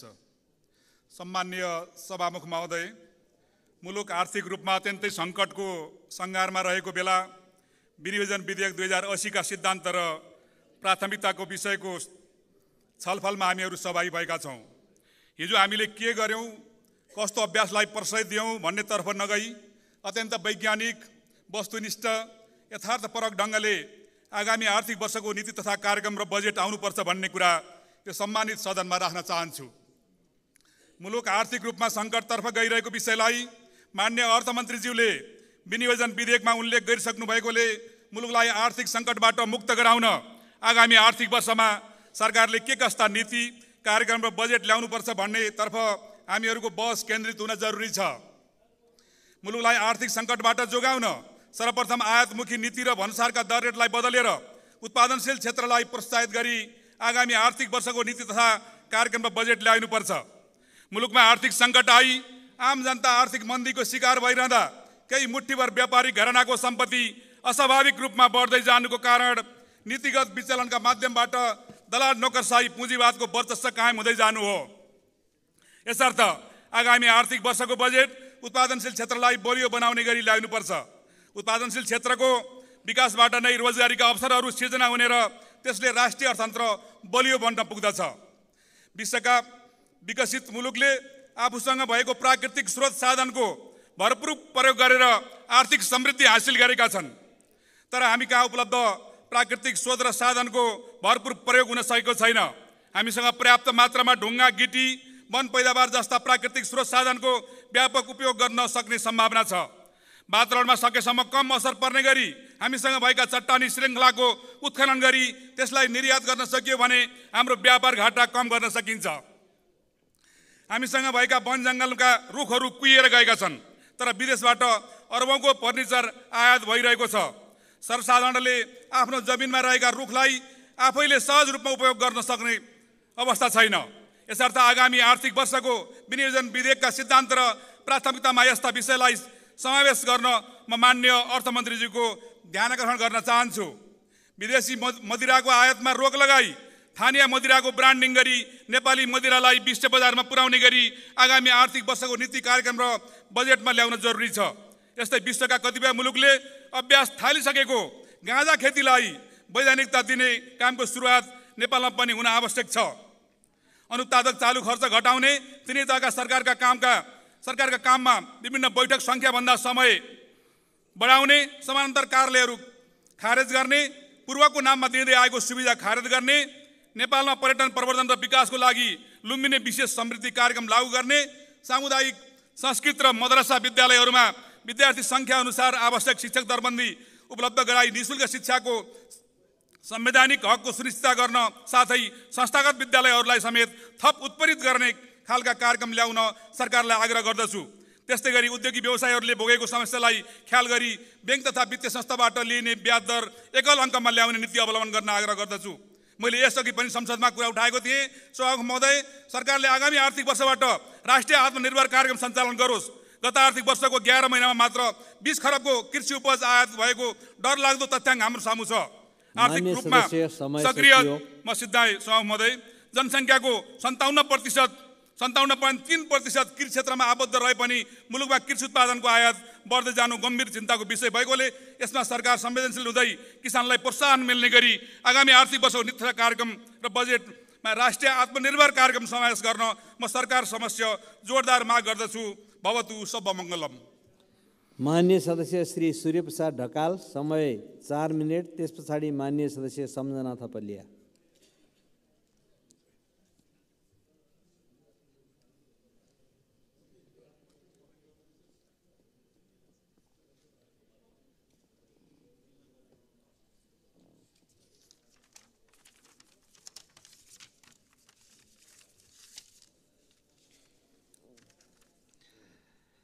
सम्माननीय सभामुख महोदय, अहिले हामीहरू विनियोजित विधेयक 2080 का सिद्धान्त र प्राथमिकतामाथि छलफल गरिरहेका छौँ। संसदीय पद्धति उल्लङ्घन, राजनीतिक अस्थिरता निम्ताउन यो गठबन्धन सरकार उद्यत नै छ। आर्थिक अराजकता, आर्थिक अनियमितता र आर्थिक अविश्वसनीयता कायम गर्ने, राज्यलाई असफल बनाउने, एमसिसी, एसपिपी जस्ता जनविरोधी तथा राष्ट्रविरोधी कार्यक्रम नेपालमा सजिलै भित्राउने र राष्ट्रिय स्वायत्तको आन्दोलनलाई कमजोर पार्ने षड्यन्त्रमा सरकार लागि परेको आभास हुन्छ। विनियोजन विधेयक 2080 सामन्तवादी सिद्धान्त, खुला उदारवादी सिद्धान्त र समाजवादी सिद्धान्त मध्ये कुन सिद्धान्तको जगमा ल्याउन खोजिएको हो? सभामुख महोदय, जनताले मल, बिउ, बिजन आफूले उत्पादन गरेको वस्तुको मूल्य र बजारीकरण खोजेका छन्।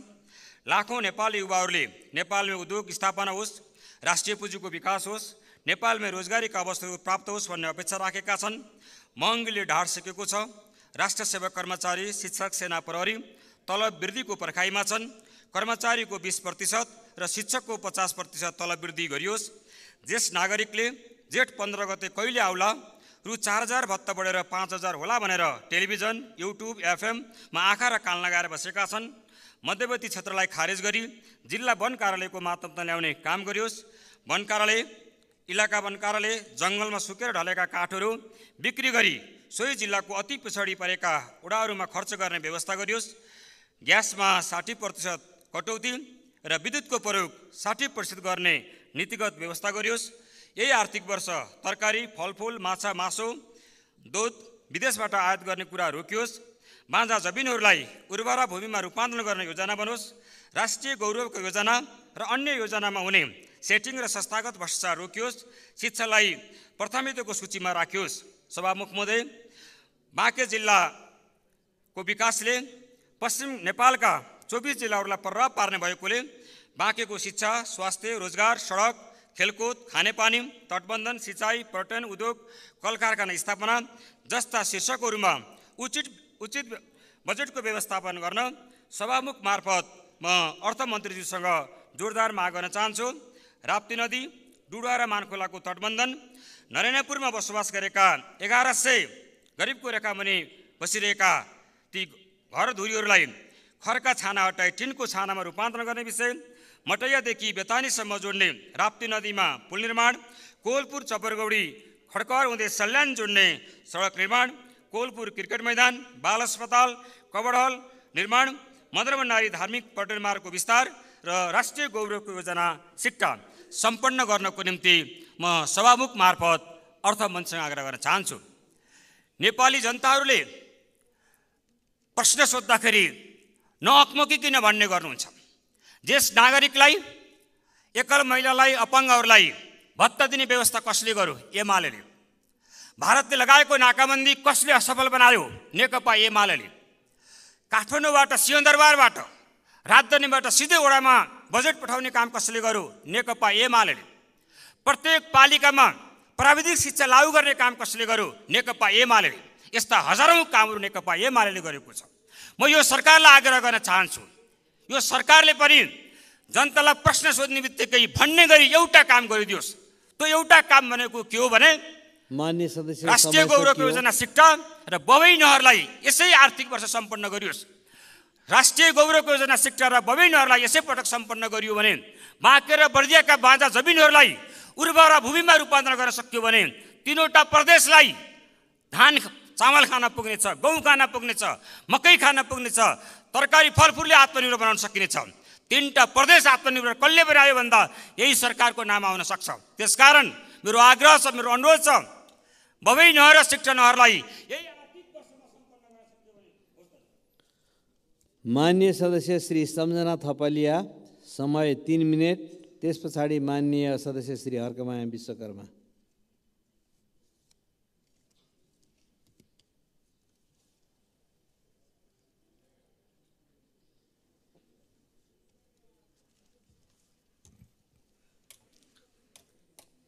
सम्माननीय सभामुख महोदय, माननीय मन्त्रीज्यूले विनियोजन विधेयक 2080 को सिद्धान्त र प्राथमिकता यस गरिमामय सदन समक्ष प्रस्तुत गर्नुभएको छ।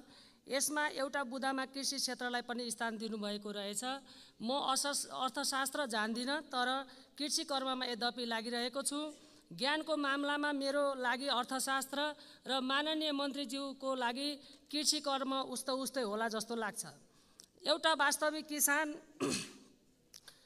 वित्तीय बैङ्क, वित्तीय संस्था वा सरकारको कृषि ज्ञान केन्द्रमा गयो भने अनावश्यक र असम्बन्धित मानिस आए जस्तो व्यवहार गरिन्छ। सरकारले दिने सहुलियत अनुदान सहितको ऋण, कृषि ऋण गैर किसान वा नक्कली किसानको हातमा पर्छ।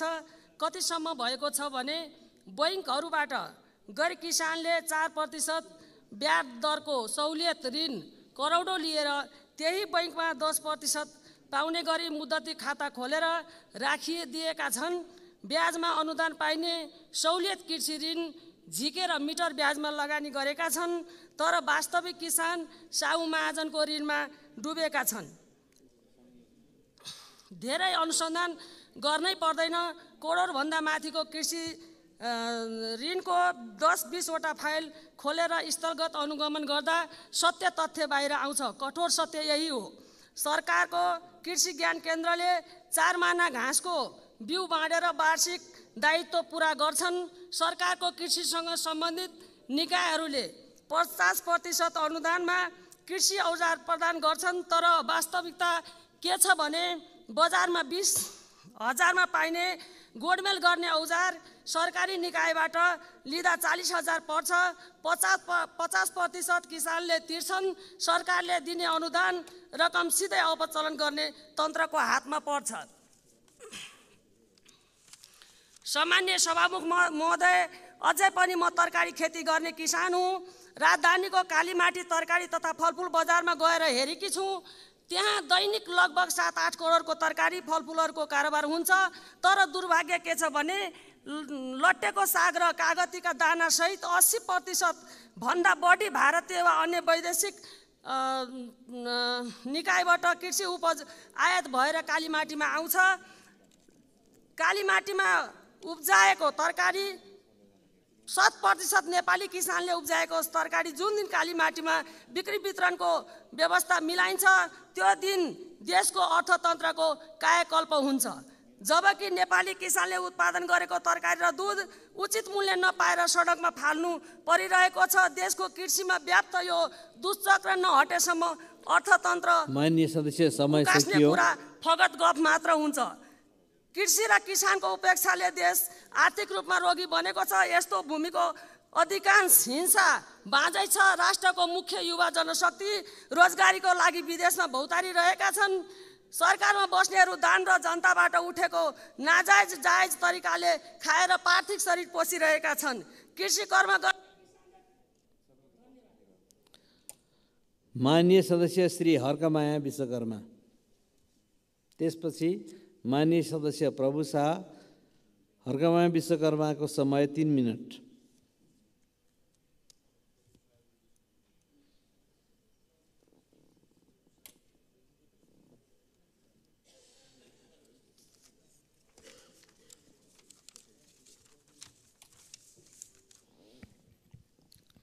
सम्माननीय सभामुखज्यू, विनियोजन विधेयक 2080 को सिद्धान्त र प्राथमिकताको आधारमा छलफल गर्न माननीय अर्थमन्त्रीज्यूले पेश गर्नुभएकोमा यहाँलाई हार्दिक धन्यवाद दिन चाहन्छु। अहिले हिजोदेखि हामी विनियोजन विधेयकमा दफावार छलफलमा भाग लिइरहेका छौँ। मैले यहाँ धेरै माननीय ज्यूहरूको कुराहरू सुन्नमा पाएँ। यसमा म धेरै गौरवान्वित छु। सबै माननीय ज्यूहरूलाई देशको पूर्वाधार विकासहरू गर्न पाए देशको विकास हुन्छ भन्ने सोचाइमा मैले धेरै कुराहरू सुन्न पाएँ। देशको अर्थतन्त्र ओह्रालो लागिरहेको अवस्था, विश्व आर्थिक परिदृश्यका साथै केही आन्तरिक कारणले आर्थिक स्थिति कमजोर भएको भनेर सरकारले भनिरहेको अवस्था, हामीले पत्र पत्रिकामा सुन्न पाइरहेको अवस्था, यी सबै सरकारले अघि सारेका दिगो विकासका कार्यक्रमलाई सम्पन्न गर्न ठोस आधार तयार नभएको देखियो यो विनियोजन विधेयकमा। सम्माननीय सभामुखज्यू, यो विनियोजन विधेयकले दलितहरूको विषयमा एउटा पनि कार्यक्रमलाई छुन सकेन। सरकारले सबै बालबालिकालाई शिक्षाबाट वञ्चित हुने छैन भनेर भनिरहँदा हिजो मात्र धादिङको ज्वालामुखी गाउँपालिका 7 चैनपुर स्थित सालबास माध्यमिक विद्यालयमा अध्ययनरत कक्षा 12 पढ्ने विद्यार्थी शुल्क बुझाउन नसक्दा स्कुलका प्राध्यापक बलराम इटनीले प्रवेश पत्र नदिएपछि 19 वर्षीय जितबहादुरले आत्महत्या गर्नु परेको अवस्था। सम्माननीय सभामुखज्यू, हाम्रो देशको जनसङ्ख्या मध्ये 13.8% दलित समुदायले ओगटेको छ। सबैभन्दा तल परेको अवस्था छ। नेपालको संविधान छुवाछुत मुक्त राष्ट्र घोषणा गरे पनि अहिले पनि मान्छे भएर आत्मसम्मान तरिकाले बाँच्न पाएको छैन। संविधानको धारा 24 मा छुवाछुत तथा भेदभाव विरुद्धको हक, धारा 40 मा दलितहरूकोमा उल्लेख भएका विषय कार्यान्वयन गर्नलाई सरकारले नीति कार्यक्रममा समावेश गरी राष्ट्रिय अन्तर्राष्ट्रिय क्षेत्रमा प्रतिबद्धतालाई आधार मानी कार्यक्रम बनाई राज्यको नीति तीनै तहलाई जिम्मेवार बनाई बजेट विनियोजन गरी संस्कार संस्कृतिका नाममा भएका अमानवीय व्यवहार अन्त्य गरी समतामूलक समाज निर्माण भए मात्र विकासले सार्थकता पाउनेछ। र सम्माननीय सभामुख मार्फत सरकारलाई सुझाव राख्दै जोरदार म माग गर्न चाहन्छु र म अन्त्यमा भन्न चाहन्छु, 1910 सालमा राज्यबाट संस्थागत भएको छुवाछुत प्रथा विभेद अहिले राज्यबाटै किन अन्त्य नगरिने? हिजो सशस्त्र द्वन्द्वकालमा बन्दुक बोक्ने, शहादत प्राप्त गर्ने पहिलो दलित नै थियो। आज 62-63 को जनआन्दोलनमा पहिलो शहादत प्राप्त गर्ने पनि दलित समुदाय नै थियो। त्यही द्वन्द्वकालका नेता अहिले देशको प्रधानमन्त्री हुनुहुन्छ।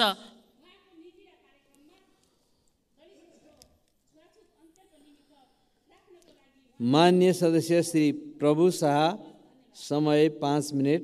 त्यसपछि माननीय सदस्य श्री विश्वप्रकाश शर्मा।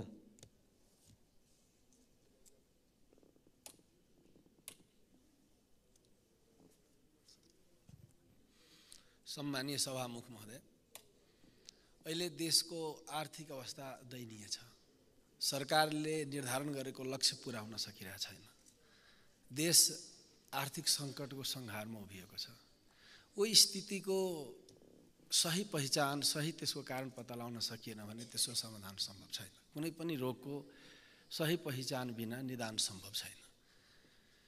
जसरी हामी कुरा गरिरहेछौँ, यो आर्थिक नीति सही भएन, आर्थिक योजना सही भएन, त्यसका प्रक्रिया पनि अलि प्रभावकारी भएन, अलि यति मात्रले यसको समाधान दिन सक्छ जस्तो मलाई लाग्दैन। किन यो सबै टिप्पणीहरू सतही हुन्।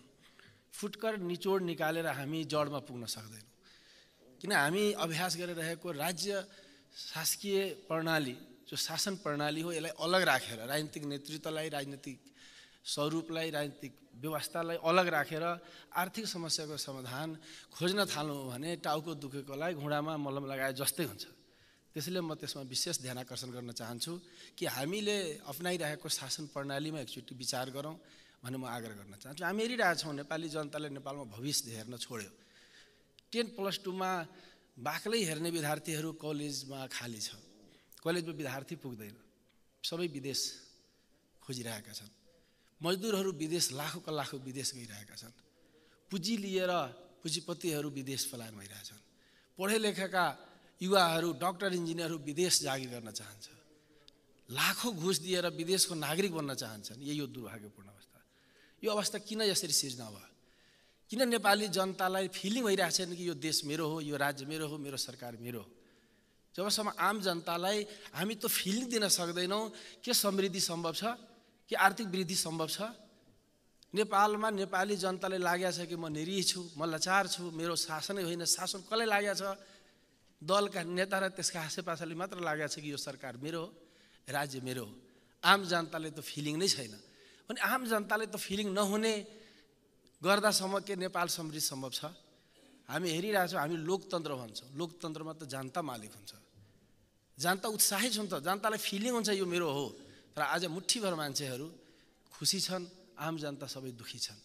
आम जनता शासित जस्तो छ र मुठ्ठीभर दल र नेताहरू शासक जस्तो छन्। यो सिनारीलाई नबदलिकन के आर्थिक उन्नति हामी अगाडि बढाउन सक्छौँ? एकचोटि विचार गर्न भन्छु साथीहरूलाई। किनकि हामी सांसदहरू यहाँ जितेका छौँ, भोट त जनताले नै दियो। हिजो पञ्चायतकालमा पनि जनताले यसरी भोट दिन्थे। भोट दियो, तर तपाईँ कसबाट? जनताबाट गाइडेड हो? तपाईँले डर दिमागमा नेताको आदेश चल्छ, नेताको डर मान्नुहुन्छ कि जनताको डर मान्नुहुन्छ? मैले जनताबाट डराएको कुनै जनप्रतिनिधिलाई हेर्दिनँ, कोही कर्मचारीलाई जनताबाट डराएको हेर्दिनँ।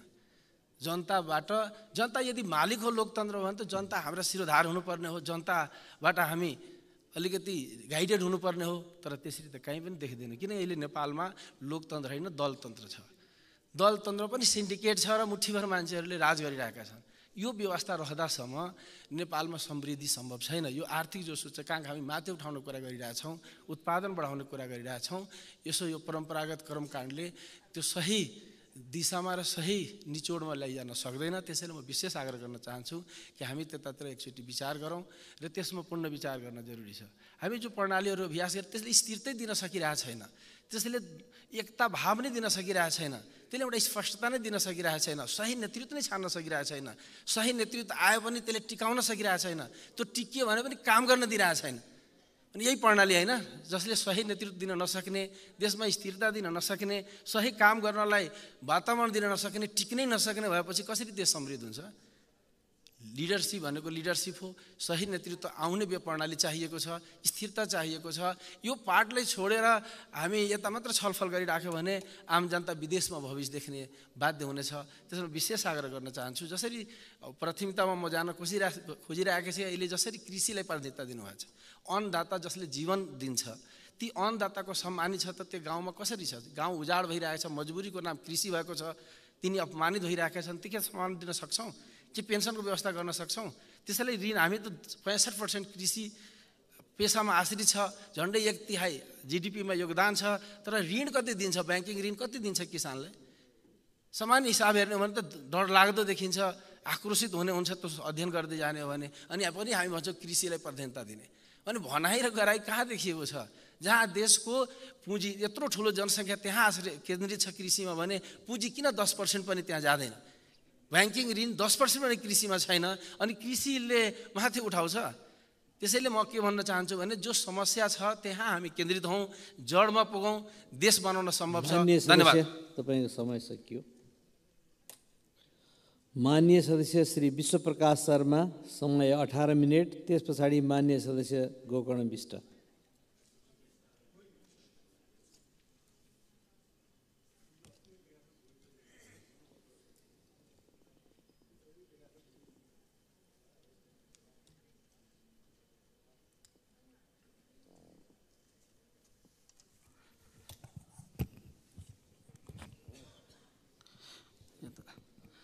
सम्माननीय सभामुख महोदय, हरेक वर्ष वैशाख 1बाट नयाँ वर्ष प्रारम्भ हुन्छ, तर हरेक 10 वर्षमा चाहिँ एउटा वर्ष होइन एउटा दशक प्रारम्भ हुन्छ। त्यसैले अहिले हामी वैशाख 1बाट गएको वैशाख 1बाट नयाँ वर्ष 2080 मा मात्रै छैनौँ, हामी नयाँ दशकमा प्रवेश गरेका छौँ। बितेको दशकमा निकै अन्तर्क्रिया भएको एउटा प्रधान विषय मध्ये थियो नेपाल अपेक्षित गतिमा किन बन्न सकेन।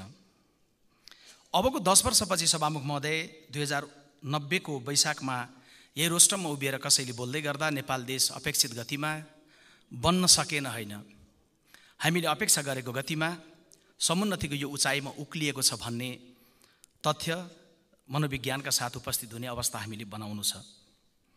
त्यसका लागि आजका जे आर्थिक चुनौतीहरू छन् यसलाई सत्ता र प्रतिपक्षको विभाजित आँखाले होइन, सङ्गठित एकीकृत र विवेकको आँखाले हेरौँ।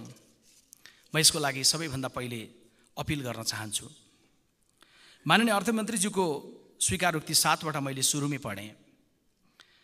न्यून कुल गृहस्थ बचत, मुद्रास्फीति, उतार चढावयुक्त पुँजी बजार, बढ्दो ब्याज दर, कमजोर पुँजी निर्माण, निरन्तर उच्च व्यापार घाटा, ब्याङ्किङ क्षेत्रमा खराब कर्जाको जोखिम, यी 7 अर्थतन्त्रका चुनौतीहरू उहाँले राख्नु भएको छ। आज यो देशमा प्राप्त भएका उपलब्धिहरू पनि साझा हुन् र अहिले मुलुकका सामुन्ने रहेको चुनौतीहरू पनि साझा नै हुन्। त्यसैले यो बेलामा म सम्माननीय सभामुख महोदय मार्फत सिङ्गो संसदलाई, राजनीतिक दलहरूलाई, माननीय सदस्यज्यूहरूलाई अपिल गर्न चाहन्छु, बितेको दशकको इमान्दार समीक्षा गरौँ र त्यसैको जगमा आगामी दशकको यात्राको बारेमा दृष्टिकोणहरू निर्माण गरौँ। सभामुख महोदय, बितेको दशकको 8 चित्र यहाँहरू समक्ष म राख्न चाहन्छु। पहिलो चित्र, राजनीतिक रूपमा अस्थिरता रह्यो। यद्यपि एउटा दशकमा मात्रै होइन सभामुख महोदय, बितेको 70 वर्षमै कुनै एकजना पनि प्रधानमन्त्रीले लगातार 5 वर्षसम्म मुलुकको नेतृत्व गर्नु भएन। कम्तीमा यो 5 वर्ष एउटै प्रधानमन्त्रीको नेतृत्वमा जान्छौँ हामी अहिले भन्न सकिरहेका निश्चय नै छैनौँ। तर हामी जनताको बिचमा जाँदै गर्दा 5 वर्षका लागि मत मागेर आएका छौँ। सत्तामा बसेका मान्यहरूले मात्रै होइन, प्रतिपक्षमा बसेका माननीयहरूले पनि कम्तीमा जनता समक्ष यो अपिल गर्न सक्ने, यो वचनबद्धता राख्न सक्ने अवस्था बनाउनुपर्छ कि हामी 5 वर्षलाई यो संसदलाई पुरै कायम गरेर जान चाहन्छौँ र यो संसदको स्थिरताको जगमा मुलुकको समुन्नतिको खोजी गर्छौँ। दोस्रो, बितेको 10 वर्षमा हामी नीतिगत अनिश्चितताको मार्गबाट गुज्रियौँ। 5औं पृष्ठमा अर्थमन्त्रीले नीतिगत स्थिरता खोज्ने कुरा उल्लेख गर्नुभएको छ। तर कसरी? गम्भीर भएर सोचौँ। समुन्नतिको दस्तावेज के बनाउन सकिन्छ? कुनै पनि दल कुनै पनि बेला सत्तारूढ हुन सक्ने, कुनै पनि दल कुनै पनि बेला प्रतिपक्षमा जान सक्ने, यो स्थिति निश्चय नै सुन्दर होइन। तर अर्थतन्त्रका लागि म यस कोणबाट सुन्दर मान्न सक्दछु कि हामी कोही पनि जिम्मेवारीबाट धेरै टाढा गएका छैनौँ। त्यसैले यो बेलामा नीतिगत साझा दृष्टिकोण निर्माण गर्नका लागि उपयुक्त समय हो भन्ने म मान्दछु। त्यसैले यो बेलामा म जननायक बीपी कोइरालालाई स्मरण गर्न चाहन्छु, जसले प्रधानमन्त्री भएको बेलामा 15 वर्षको सपना देशका लागि राख्नु भएको थियो। सभामुख महोदय, हामी एउटा बजेट ल्याउँछौँ, आफ्नो अभिव्यक्ति राख्छौँ मात्रै होइन, यो संसद टुङ्गिँदै गर्दा यो देशको जनताले 2095 सालसम्म पुग्दै गर्दा नेपाल कहाँ पुग्छ, भिजन 95 यो बेलामा चाहिँ संसदबाट अपेक्षा गरेको छ। तेस्रो, बितेको 10 वर्षको हाम्रो कमजोरीमा अर्बौंको बेरोजु, अर्बौंको भ्रष्टाचार पनि सामुन्नेमा छ। कोस्टारिकाका पूर्व राष्ट्रपति एरिया सान्चेज, जो नोबेल पुरस्कार विजेता पनि हुनुहुन्थ्यो, उहाँले एकपटक भन्नुभएको थियो सभामुख महोदय कि गरिब देशमा हुने भ्रष्टाचार भनेको गरिबको घरमा हुने चोरी जस्तै हो। त्यो मार्मिक अभिव्यक्तिको पीडामा हामी पनि छौँ। शून्य सहनशीलताको नीति त्यसैले अर्थमन्त्रीज्यूले लेख्नु भएको छ। तर सभामुख महोदय, एकातर्फ अर्थमन्त्रीज्यूले शून्य सहनशीलताको नीति लेख्नु भएको छ, अर्कोतर्फ सरकारले ल्याएको भ्रष्टाचार निवारण ऐन 2059 को संशोधनमा भने भ्रष्टाचारको छानबिन गर्नका लागि 5 वर्षको हदम्यादको प्रस्ताव राखिएको छ र यो विरोधाभासपूर्ण छ। त्यसैले म अपिल र आग्रह गर्न चाहन्छु, कुनै इफ, कुनै बट, कुनै किन्तु, कुनै परन्तु नगरिकन भ्रष्टाचारको छानबिनको सन्दर्भमा राज्यले कठोरतापूर्वक जानका लागि कुनै पनि हदम्याद राख्ने कुराबाट सरकार पछि सर्नुपर्छ। यो राख्ने कुरासँग सहमति हुन सक्दैन। यो बेलामा यहीँनिर भुटानी शरणार्थीको सन्दर्भको जो फाइल खोलिएको छ यसलाई निष्कर्षमा पुर्याउनु पर्छ भन्ने कुरा पनि म अपिल र आग्रह गर्न चाहन्छु। भ्रष्टाचारका विरुद्ध फाइल मात्रै होइन, फायर खोल्नुपर्छ मलाई लाग्छ राज्यले, र त्यसको लागि चाहिँ सँगैमा एउटा दृष्टिकोण पनि बनाउनुपर्छ। निर्दोष कोही फस्नुहुन्न र दोषी कोही बच्नु पनि हुन्न। बितेको दशकको चौथो चाहिँ निरन्तरको व्यापार घाटा र खान पुग्ने सम्म उत्पादन नभएको स्थिति हो। 100 भन्दा बढी देशहरूसँग हामी व्यापार घाटा बेहोरिरहेका छौँ। गत वर्ष मात्रै 45 अरबको चामल र 22 अरबको तरकारी र फलफुल हामीले आयात गरेका छौँ। सभामुख महोदय, कल्पना गरौँ त छिमेकीसँग द्वन्द्व भयो भने, छिमेकीसँग आयातमा निर्भर भएको हाम्रो भान्सा छिमेकमै उत्पादन घटेर गयो भने हामी कुन अवस्थामा पुग्छौँ होला। त्यसैले अबको दशकमा हजारौँ युवा तम तयार छन्, सामेल छन् तरकारी र फलफुल उत्पादनको कुरामा, गाई पालनको विषयमा, दुग्ध उत्पादनको विषयमा, माछा मासु उत्पादनको विषयमा। तिनलाई ब्याङ्किङ सहजताको नीति बनाउने कुरामा अर्थमन्त्रीज्यूले ध्यान दिनुपर्छ। व्यापार घाटा कम गर्नका लागि उत्पादन र व्यापार नै बढाउने हो।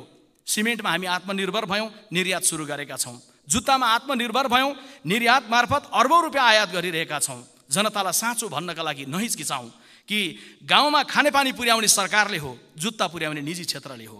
गाउँमा स्कुल र अस्पताल पुर्याउने सरकारले हो, मोजा पुर्याउने निजी क्षेत्रले हो। गाउँमा बाटो पुर्याउने सरकारले हो, टोपी र गन्जी पुर्याउने काम निजी क्षेत्रले हो। तर हामीले बितेको दशकभरि नै हामीले यस्तो विषयलाई राजनीतिको विषय बनायौँ र अमुक उद्योगको सन्दर्भमा अमुक दलको झोली भर्ने खालको मनोविज्ञानले हामीले राजनीति गऱ्यौँ। यो कुराबाट हामी मुक्त हुने प्रयत्न गरौँ। 5औं, लगानी मैत्री वातावरण बनाउन सकेका छैनौँ। अर्थमन्त्रीज्यूले 10औं बुँदामा लेख्नु भएको छ, यो विषयलाई उल्लेख पनि गर्नुभएको छ। सम्माननीय सभामुख महोदय, अरुण तेस्रो राष्ट्रघातको नाराको चपेटामा पर्यो, 30 वर्षपछि बल्ल बन्दैछ। तराई जोड्ने फास्ट ट्र्याक अहिले लगानी दोब्बर पुग्यो, बल्ल अधुरो भएर बन्दैछ। त्यो प्रवृत्ति अहिले पनि राजनीतिमा छ। हामी एनआरएनका मित्रहरूलाई भन्छौँ, लगानी दूत बनाउने बडा महत्त्वपूर्ण कुरा भन्नुभएको छ। एकातर्फ लगानी दूत बनाउन चाहन्छौँ, एनआरएनका मित्रहरूले बडा भावनात्मक नारा दिनुभएको छ, एक पटकको नेपाली सधैँको नेपाली, तर लगानी गर पनि भन्छौँ। तर संविधानको भाग 2 को धारा 14 ले दिएको परिकल्पना गरेको गैर आवश्यक नेपाली नागरिकताको विषयलाई हामी अड्काएर राख्छौँ, ढोकामा आग्लो लगाउँछौँ अनि फेरि भन्छौँ संसारभरिका नेपालीहरू लगानी गर भनेर। रेमिट्यान्सको 10% मात्रै यदि हामीले ग्रामीण अर्थशास्त्रको कुरा गर्ने हो, गाउँको अर्थशास्त्री मनोविज्ञानको विषयलाई संसदमा राख्ने हो भने सभामुख महोदय, यदि रेमिट्यान्सबाट आएको पैसा मात्रै 10% हाइड्रोतिर डाइभर्ट गर्न सक्यो भने राजनीतिको मात्रै होइन, यो देशको भोटको मात्रै होइन, नोटको मालिक पनि जनता बन्न सक्छन्। 50 सालमा खाडीमा गएको बाबुले 65 सालमा छोरा या छोरीलाई दसैँको टिका लगाइदिँदै गर्दा मेरा हात गोडा गले, अब तिमी जाने भनेर भन्ने खालको अवस्था नबनाउने हो भने, 80 सालमा गएको बाबुले आमाले 95 सालमा नभन्ने बनाउने हो भने, उनीहरूलाई हाइड्रोको मालिक बनाउने हो भने, माननीय अर्थमन्त्रीज्यूले 10% रकम मात्रै प्रेरित गरेर रेमिट्यान्सलाई हाइड्रोतर्फ हाल्नतर्फ लाग्यौँ भने आगामी वर्ष झन्डै 1000 अरब बराबरको रेमिटेन्स आउँदै गरेको प्रक्षेपण हाम्रा सामुन्ने छ। 6औं, प्रशासनिक झन्झटहरू जारी छन्। भोलि भनिदिएका छौँ, मुस्कान सहितको सेवा भनेका छौँ, तर प्रशासनले मुस्कुराउँदै सेवा ढिलो गर्नुको केही अर्थ छैन। मुस्कान सहितको सेवा होइन सभामुख महोदय, अब राज्यले मुस्कान दिने सेवाको लागि प्रेरित गर्न जरुरी छ, यसमा सुधार गरौँ। 7औं, अब लहरका योजनाहरू हामीले अगाडि नसारौँ। बितेको दशकमा हामीले लहरका योजनाहरूलाई थुप्रै अगाडि सारेका छौँ। मेची महाकाली एउटा राम्रो 6 लेनसम्म बनाउँदाखेरि राम्रै मेरुदण्ड बन्थ्यो, तर हामीलाई एक साथ 4 वटा मेची महाकालीको मार्गमा बजेट हामी खर्च गरिरहेका छौँ। एउटा सकेर अर्कोमा जानुपर्छ कि हामीले त्यो सोचाइ बनाएनौँ। एउटा अन्तर्राष्ट्रिय एयरपोर्टलाई व्यवस्थित थिएन, हामीलाई एकै पटक चाहियो। पोखरामा बन्दै गर्दा भैरवामा नबनाएको भए, भैरवामा बन्दै गर्दा पोखरामा नबनाएको भए हामी कहाँ त्यो चेतना भएन। पोखराबाट भैरवा जोड्नका लागि एउटा 65 किलोमिटर जतिको फास्ट ट्र्याक भूमैतिर नवलपरासी जोड्ने खालको सोच बनाएको भए दुईटामा एयरपोर्ट नबनाउँदा हुन्थ्यो। त्यो ऋणको भार अब कसले बोकेर जाने? त्यसैले मेरो अपिल र आग्रह छ, सरकारले लहरको भरमा, राजनीतिक नेतृत्वले सोचेको भरमा मात्रै होइन, विज्ञहरूले प्रक्षेपण गरेको, विश्लेषण गरेको त्यसले प्रतिफल दिन सक्छ कि सक्दैन सक्दैन भन्ने मूल्याङ्कन गरेको जगमा मात्रै यसलाई बजेटमा समाहित गर्ने कर्म गरौँ। 8औं, न्यून पुँजीगत खर्च गर्न सकिएको स्थिति छ। यसको लागि कानुनी बन्दोबस्त गर्ने भनेर अघिल्लो नीति तथा कार्यक्रममा आयो, तर कानुन आएन। सम्माननीय सभामुख महोदय मार्फत यो कानुन निर्माण गर्नमा सरकारलाई अपिल र आग्रह गर्न चाहन्छु। निर्माण कार्यलाई 3 शिफ्टमा गरौँ। सम्माननीय सभामुख महोदय, 24 घण्टामा 3 वटा 8 घण्टा हुन्छ। धनी राष्ट्र अमेरिका राति पनि पुल बनाउँछ, हामी रात परेपछि सुत्छौँ। धनी राष्ट्र बेलायत राति पनि बाटो बनाउँछ, नेपाल देश सूर्य अस्त नेपाल मस्त, पिएर होस् नपिएर होस् हामी चुपचाप किन सुत्छौँ। त्यसैले सभामुख महोदय मार्फत म अर्थमन्त्रीज्यू र सरकारलाई अपिल गर्न चाहन्छु, निर्माणको जगतको क्षेत्रको काम गर्ने कुराको सन्दर्भमा चाहिँ, पुल बनाउने कुरामा, बाटो बनाउने कुराको सन्दर्भमा चाहिँ 8 घण्टाको नीतिलाई सरकारले लिएर जानुपर्छ। म त्यो अपिल र आग्रह गर्न चाहन्छु। सम्माननीय सभामुख महोदय, हामी प्रकृतिको समुद्रको बिचमा कहिले भएनौँ, समुद्रसँग जोडिएनौँ भनेर दुःख मानेर बस्यौँ, तर प्रगतिको समुद्र दुईटा चीन र भारतको बिचमा हामी पर्दैछौँ।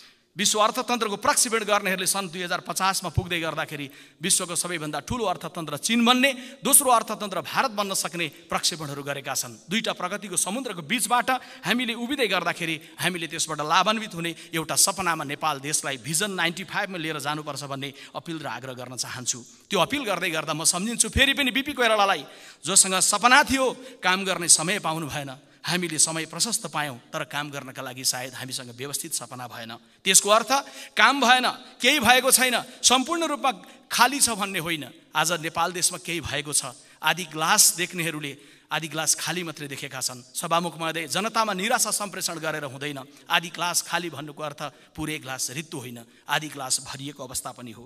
त्यसैले मान्छेलाई केन्द्रमा राखेर हामीले एउटा यस्तो परिकल्पना गरौँ। मलाई लाग्छ केही परिकल्पनाहरू छलफलबाट टुङ्गिएर जानुपर्छ। म त्यसमध्ये केही कुराहरू राख्न चाहन्छु। अबको 15 वर्षमा पुग्दै गर्दा 1 हरेक नेपालीको एउटा प्रविधियुक्त घर होस्। 2 जीवन निर्वाहको जुनै क्षेत्र अँगाले पनि आत्मसम्मानको सामाजिक वातावरण प्राप्त होस्। 3 निश्चित रोजगारी, व्यवसाय या लगानी कम्तीमा 1 सुनिश्चित होस्। 4 आफ्नै देशको अर्ग्यानिक उत्पादन भान्सामा पाकोस्।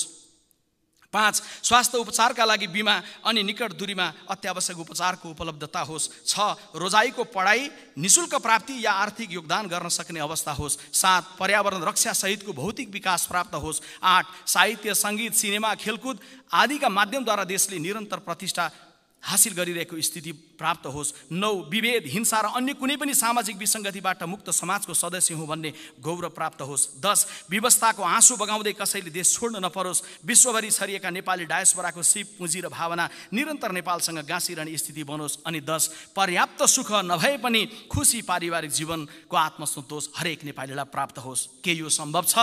निश्चय नै यसलाई कतिपयले कोरा परिकल्पना गर्नु भन्नुहोला सम्माननीय सभामुख महोदय, तर नेपाल हिजो जहाँ थियो आज त्यहाँ छैन। नेपाल हिजोभन्दा अगाडि बढेको छ, केही भएको छ। न्यारेसन स्थापित भने के छ भन्दाखेरि भने नेपालमा केही भएको छैन, केही हुँदैन, यो देश बन्दैन। अनि अन्त्यमा सञ्चले भनिदियो यो देश सतीको श्राप प्राप्त भएको देश हो। सभामुख महोदय, मैले अघि भने जस्तै आधा ग्लास खाली त छ, तर आधा ग्लास भरिएको पनि छ। आधा ग्लास भरि हुनु भनेको पुरै खाली हुनु होइन, आधा ग्लास हुनु भनेको आधा ग्लास भरिएको पनि हो। केही भएको छैन होइन, केही भएको छ, धेरै गर्न बाँकी छ, गर्न सकिन्छ, नेपाल बन्छ, हामी बनाउन सक्छौँ। सतीको श्राप होइन, यो भगवान गौतम बुद्धको आशीर्वाद प्राप्त भएको देश हो भन्ने मनोविज्ञान आज जनमा भर्न जरुरी छ, युवाहरूमा भर्न जरुरी छ। त्यसैले नेपाल हिजो जहाँ थियो आज त्यहाँ छैन भन्नका लागि म केही तथ्याङ्क यहाँहरूको बिचमा राख्न चाहन्छु। नेपाली कांग्रेस पार्टीको महामन्त्रीको नाताले, नेपाली कांग्रेस पार्टीको घोषणापत्रको लेख्दै गर्दाको संयोजक भएको नाताले, देशका लागि एउटा दृष्टिकोण प्रस्ताव गर्दै गरेको बेलामा केलाइएका तथ्याङ्कहरू यहाँहरूको समक्ष म विनम्रतापूर्वक राख्न चाहन्छु। हिजो 48 साल सुरु हुँदै गर्दाखेरि साक्षरता 50% थियो, आज 78 साल गुज्रिँदै गर्दा 79 को डेटा आइपुग्दै गर्दा नेपाल 92% साक्षरतामा पुगेको छ। औसत आयु हिजो 54 वर्ष थियो, आज 71 वर्ष पुगेको छ। स्वास्थ्य चौकीको संख्या हिजो 579 थियो, आज 57,000 थपिएर 57,574 वटा पुगेको छ। शुद्ध खानेपानी पिउने मानिसको सौभाग्य 36% थियो, आज 93.6% नागरिकले शुद्ध खानेपानी पिउन पाएको अवस्था छ। हिजो बिजुलीको उत्पादन 300 मेगावाट भन्दा कम थियो, आज बिजुलीको उत्पादन 3000 को हाराहारीमा पुगेको छ। बिजुली बालिएको जनसङ्ख्या हिजो केवल 9% थियो, आज 98% मान्छेको घरमा बिजुली बलेको छ। सडक सबै खालका गरेर 7330 किलोमिटर थियो, आज 98,488 किलोमिटर छ। सम्माननीय सभामुख महोदय, हामीले राजनीतिमा चुनावमा जाँदै गर्दा मत माग्दै गर्दाखेरि यो देशमा केही भएन र केही नगर्नेहरू फलानाहरू हुन् भन्ने खालको मनोविज्ञान राख्ने गर्छौँ। तर यो सबै अहिले भएका उपलब्धि केवल एउटा दल विशेषको मात्रै प्रयत्न होइन।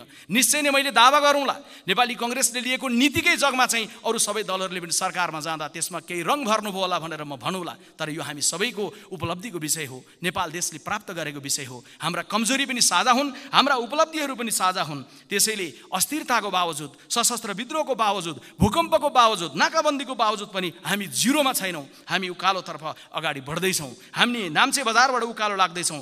प्रतिकूलतामा बाँच्यौँ होला, अब शान्ति भएको छ, संविधान बनेको छ, मुलुकले एउटा मार्ग पाएको छ, मुलुकले स्थानीय प्रदेश र केन्द्रको सरकार पाएको छ, निर्वाचनबाट जसले जिते पनि जितिसकेको नेतृत्व सबै तहमा स्थापित भएको छ। अब ती सबै नेतृत्वलाई सघाएर जाने हो भने सम्माननीय सभामुख महोदय, यो मुलुकलाई एउटा समुन्नतिको उचाइमा लिएर जान सकिन्छ। त्यो गति बढाउनुपर्छ।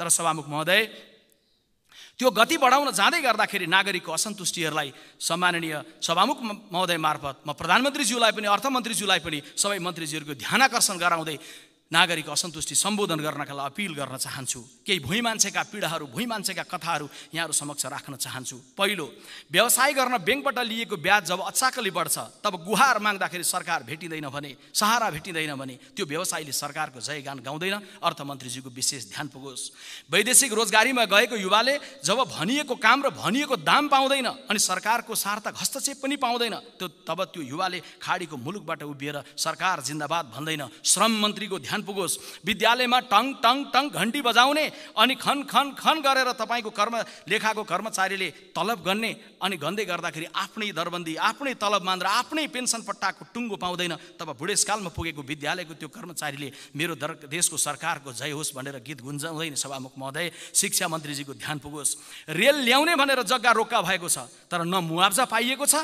न रेल आउने कुनै भरपर्दो खबर पाइएको छ। तब जग्गा रोक्का भएर पीडा भोगिरहेको नागरिकले सरकार हामी खुसी छौँ भनेर कहीँ पनि मेचीको किनारबाट या महाकालीको किनारबाट भन्दैन। भौतिक पूर्वाधार मन्त्रीको यसमा ध्यान पुगोस्। नापी आउँछ भन्यो, आउँदैन। नापी आयो, नाप्यो, अब चाहिँ धनीपूर्जा आउँछ भन्यो, आउँदैन। धनीपूर्जा लिन गएर लाइनमा उभियो, चर्को कर्छ घट्दैन। आफूले सास फेरिरहेको एक टुक्रा माटोको मालिक नहुने हामी कसरी यो देशकै मालिक भयौँ सरकार भनेर सोधिरहेको नागरिक खुसीले कहिले पनि गुनगुनाउँदैन। भूमि सुधार मन्त्रीको यसमा ध्यान पुगोस्। समयमा मल नपाउने किसानले, गाई पालन गरेर ब्याजको दाई भोग्न नसकेको किसानले, उखु उब्जाएर दाम समयमा नपाएको कृषकले, ज्याला बढ्नुपर्ने तर नबढाएर पीडित भएको चिया श्रमिकले सरकार खोज्दाखेरि सरकार भेटिएन भने खुट्टा बजारेर सलाम ठोक्दैन सरकार। अर्थमन्त्रीसँगै कृषि मन्त्रीको ध्यान पुगोस्। म अपिल र आग्रह गर्न चाहन्छु। आमाको नागरिकता छ, बाबाको नागरिकता छ, तर कानुन निर्माणमा ढिलाइ भएका कारण 5 लाखभन्दा बढी युवाहरू नागरिकताबाट वञ्चित छन्। नेपालको आर्थिक उन्नतिमा तिनले योगदान म कसरी गरौँ सरकार भनेर सोद्धा हामीसँग जवाब छैन। म सम्बन्धित कानुन मन्त्रीदेखि प्रधानमन्त्रीसम्मको ध्यान आकर्षण गर्न चाहन्छु। सामुदायिक विद्यालयमा रहेका विविध प्रकृतिका अस्थायी शिक्षकहरूलाई एउटै प्रकृतिको बनाउने र सदैव अस्थायी हुनुको पीडाबाट मुक्ति दिलाउन राज्यको तदारुकता नपुग्दा जुन बेखुसी शिक्षकहरूमा छ तिनले खुसीको गीत कसरी गाउन सक्छन्। अर्थमन्त्री र शिक्षा मन्त्रीको ध्यान पुगोस्। म अपिल र आग्रह गर्न चाहन्छु। कोरोनाको महामारीले असर पुर्याएको साना व्यापारीहरू, पर्यटन व्यवसायीहरू, मिडिया हाउसहरू, रोजगारी नपाएका, रोजगारी गुमाएका श्रमजीवी पत्रकारहरू, यी सबैको सन्दर्भमा सरकारको गम्भीरतापूर्वक ध्यान पुगोस्। अन्त्यमा मेरो समय टुङ्गिने क्रमको बत्ती बलेको बुझ्दै गर्दाखेरि म छुट्याउँदै जान चाहन्छु। सम्माननीय सभामुख महोदय, केवल 7 वटा बुँदामा म सरकारको तत्कालीन अर्थमन्त्रीजीको ध्यान आकर्षण म विशेष रूपले गराउन चाहन्छु। 1, राष्ट्र ब्याङ्कको समन्वयमा मौद्रिक नीति मार्फत सरकारले ब्याङ्क र व्यवसाय बीचको ब्याजदर केन्द्रित तनावको तत्काल हल खोजोस्। 2, आन्तरिक र बाह्य ऋणको आकारले क्रमशः डेप ट्र्यापमा पर्न नदिन मितव्ययी ढङ्गले बजेट निर्माण गरोस्। म 5 वटा बुँदा सर र सभामुखजीको अनुमतिले सुनाइहाल्छु। अगाडि बढौँ। 3, अनुत्पादक र फजुल खर्च भएको क्षेत्रहरू पहिचान गरेर कटौती गरोस्। लहरको भरमा कुनै पनि परियोजना अघि नसारियोस्। 4, बजेटको आकार घटाउने भन्दा पुँजीगत खर्च बढाएर जान सक्ने कानुन, नीति र रणनीति तर्जुमा गरौँ। 5, व्यापार घाटा क्रमशः न्यून गर्दै जान विद्युतको उत्पादन, उपभोग र व्यापारको बृहत्तर योजना तर्जुमा गरौँ। 6, खाद्यान्नमा आत्मनिर्भर हुने सङ्कल्पका साथ कृषिमा सामेल हुन बढिरहेको युवा पुस्तालाई प्रेरित गर्ने योजना र कार्यक्रम बनाऊ। 7, बेरुजु सङ्कलनमा कडाई, चुहावट र भ्रष्टाचार नियन्त्रणमा कठोरता राखौँ। 8 निजी क्षेत्रसँगको परामर्शमा खारेज, सुधार वा नयाँ निर्माण गर्नुपर्ने करिब 2 दर्जन ऐनहरूको ओम्निबस आर्थिक प्याकेज ल्याउने प्रक्रिया सुरु गरौँ। 9 सार्वजनिक खर्च पुनरावलोकन आयोगको प्रतिवेदन अध्ययन गरी उपादेयता नदेखिएका विभाग र सार्वजनिक संस्थाहरू खारेज गरौँ। सम्माननीय सभामुख महोदय, नेपाली क्रिकेट टिमले हालै हासिल गरेको गौरव हाम्रो लागि ऐतिहासिक उपलब्धिको विषय छ। मेडल र पदक मात्र होइन, सरकारले तिनलाई रङ्गशाला चाहिँ हस्तान्तरण गरोस्, रङ्गशाला उपहारको रूपमा दियोस्, खेल पर्यटनलाई यो सँगै गाँसेर जाओस्। मेरो अभिव्यक्ति टुङ्ग्याउँदै गर्दा माननीय अर्थमन्त्रीज्यू र प्रधानमन्त्रीज्यूलाई आग्रह गर्न चाहन्छु, पोखरामा दुर्घटना भएको यति एयरलाइन्सको जस्तो होइन। दुर्घटना अहिले हुन्छ भनेर आगो लागेर पनि दुबईको एयरपोर्टमा सकुशलसँग ल्यान्ड गराउन सकेको त्यो फ्लाइ दुबईको पाइलटले जस्तै यो अर्थतन्त्रलाई तपाईँहरूले नेतृत्व गर्नु छ, त्यो सफलता हासिल गर्नु छ। त्यसको लागि शुभकामना दिँदै मेरो अभिव्यक्ति टुङ्ग्याउन चाहन्छु। नमस्कार, धन्यवाद, जय नेपाल।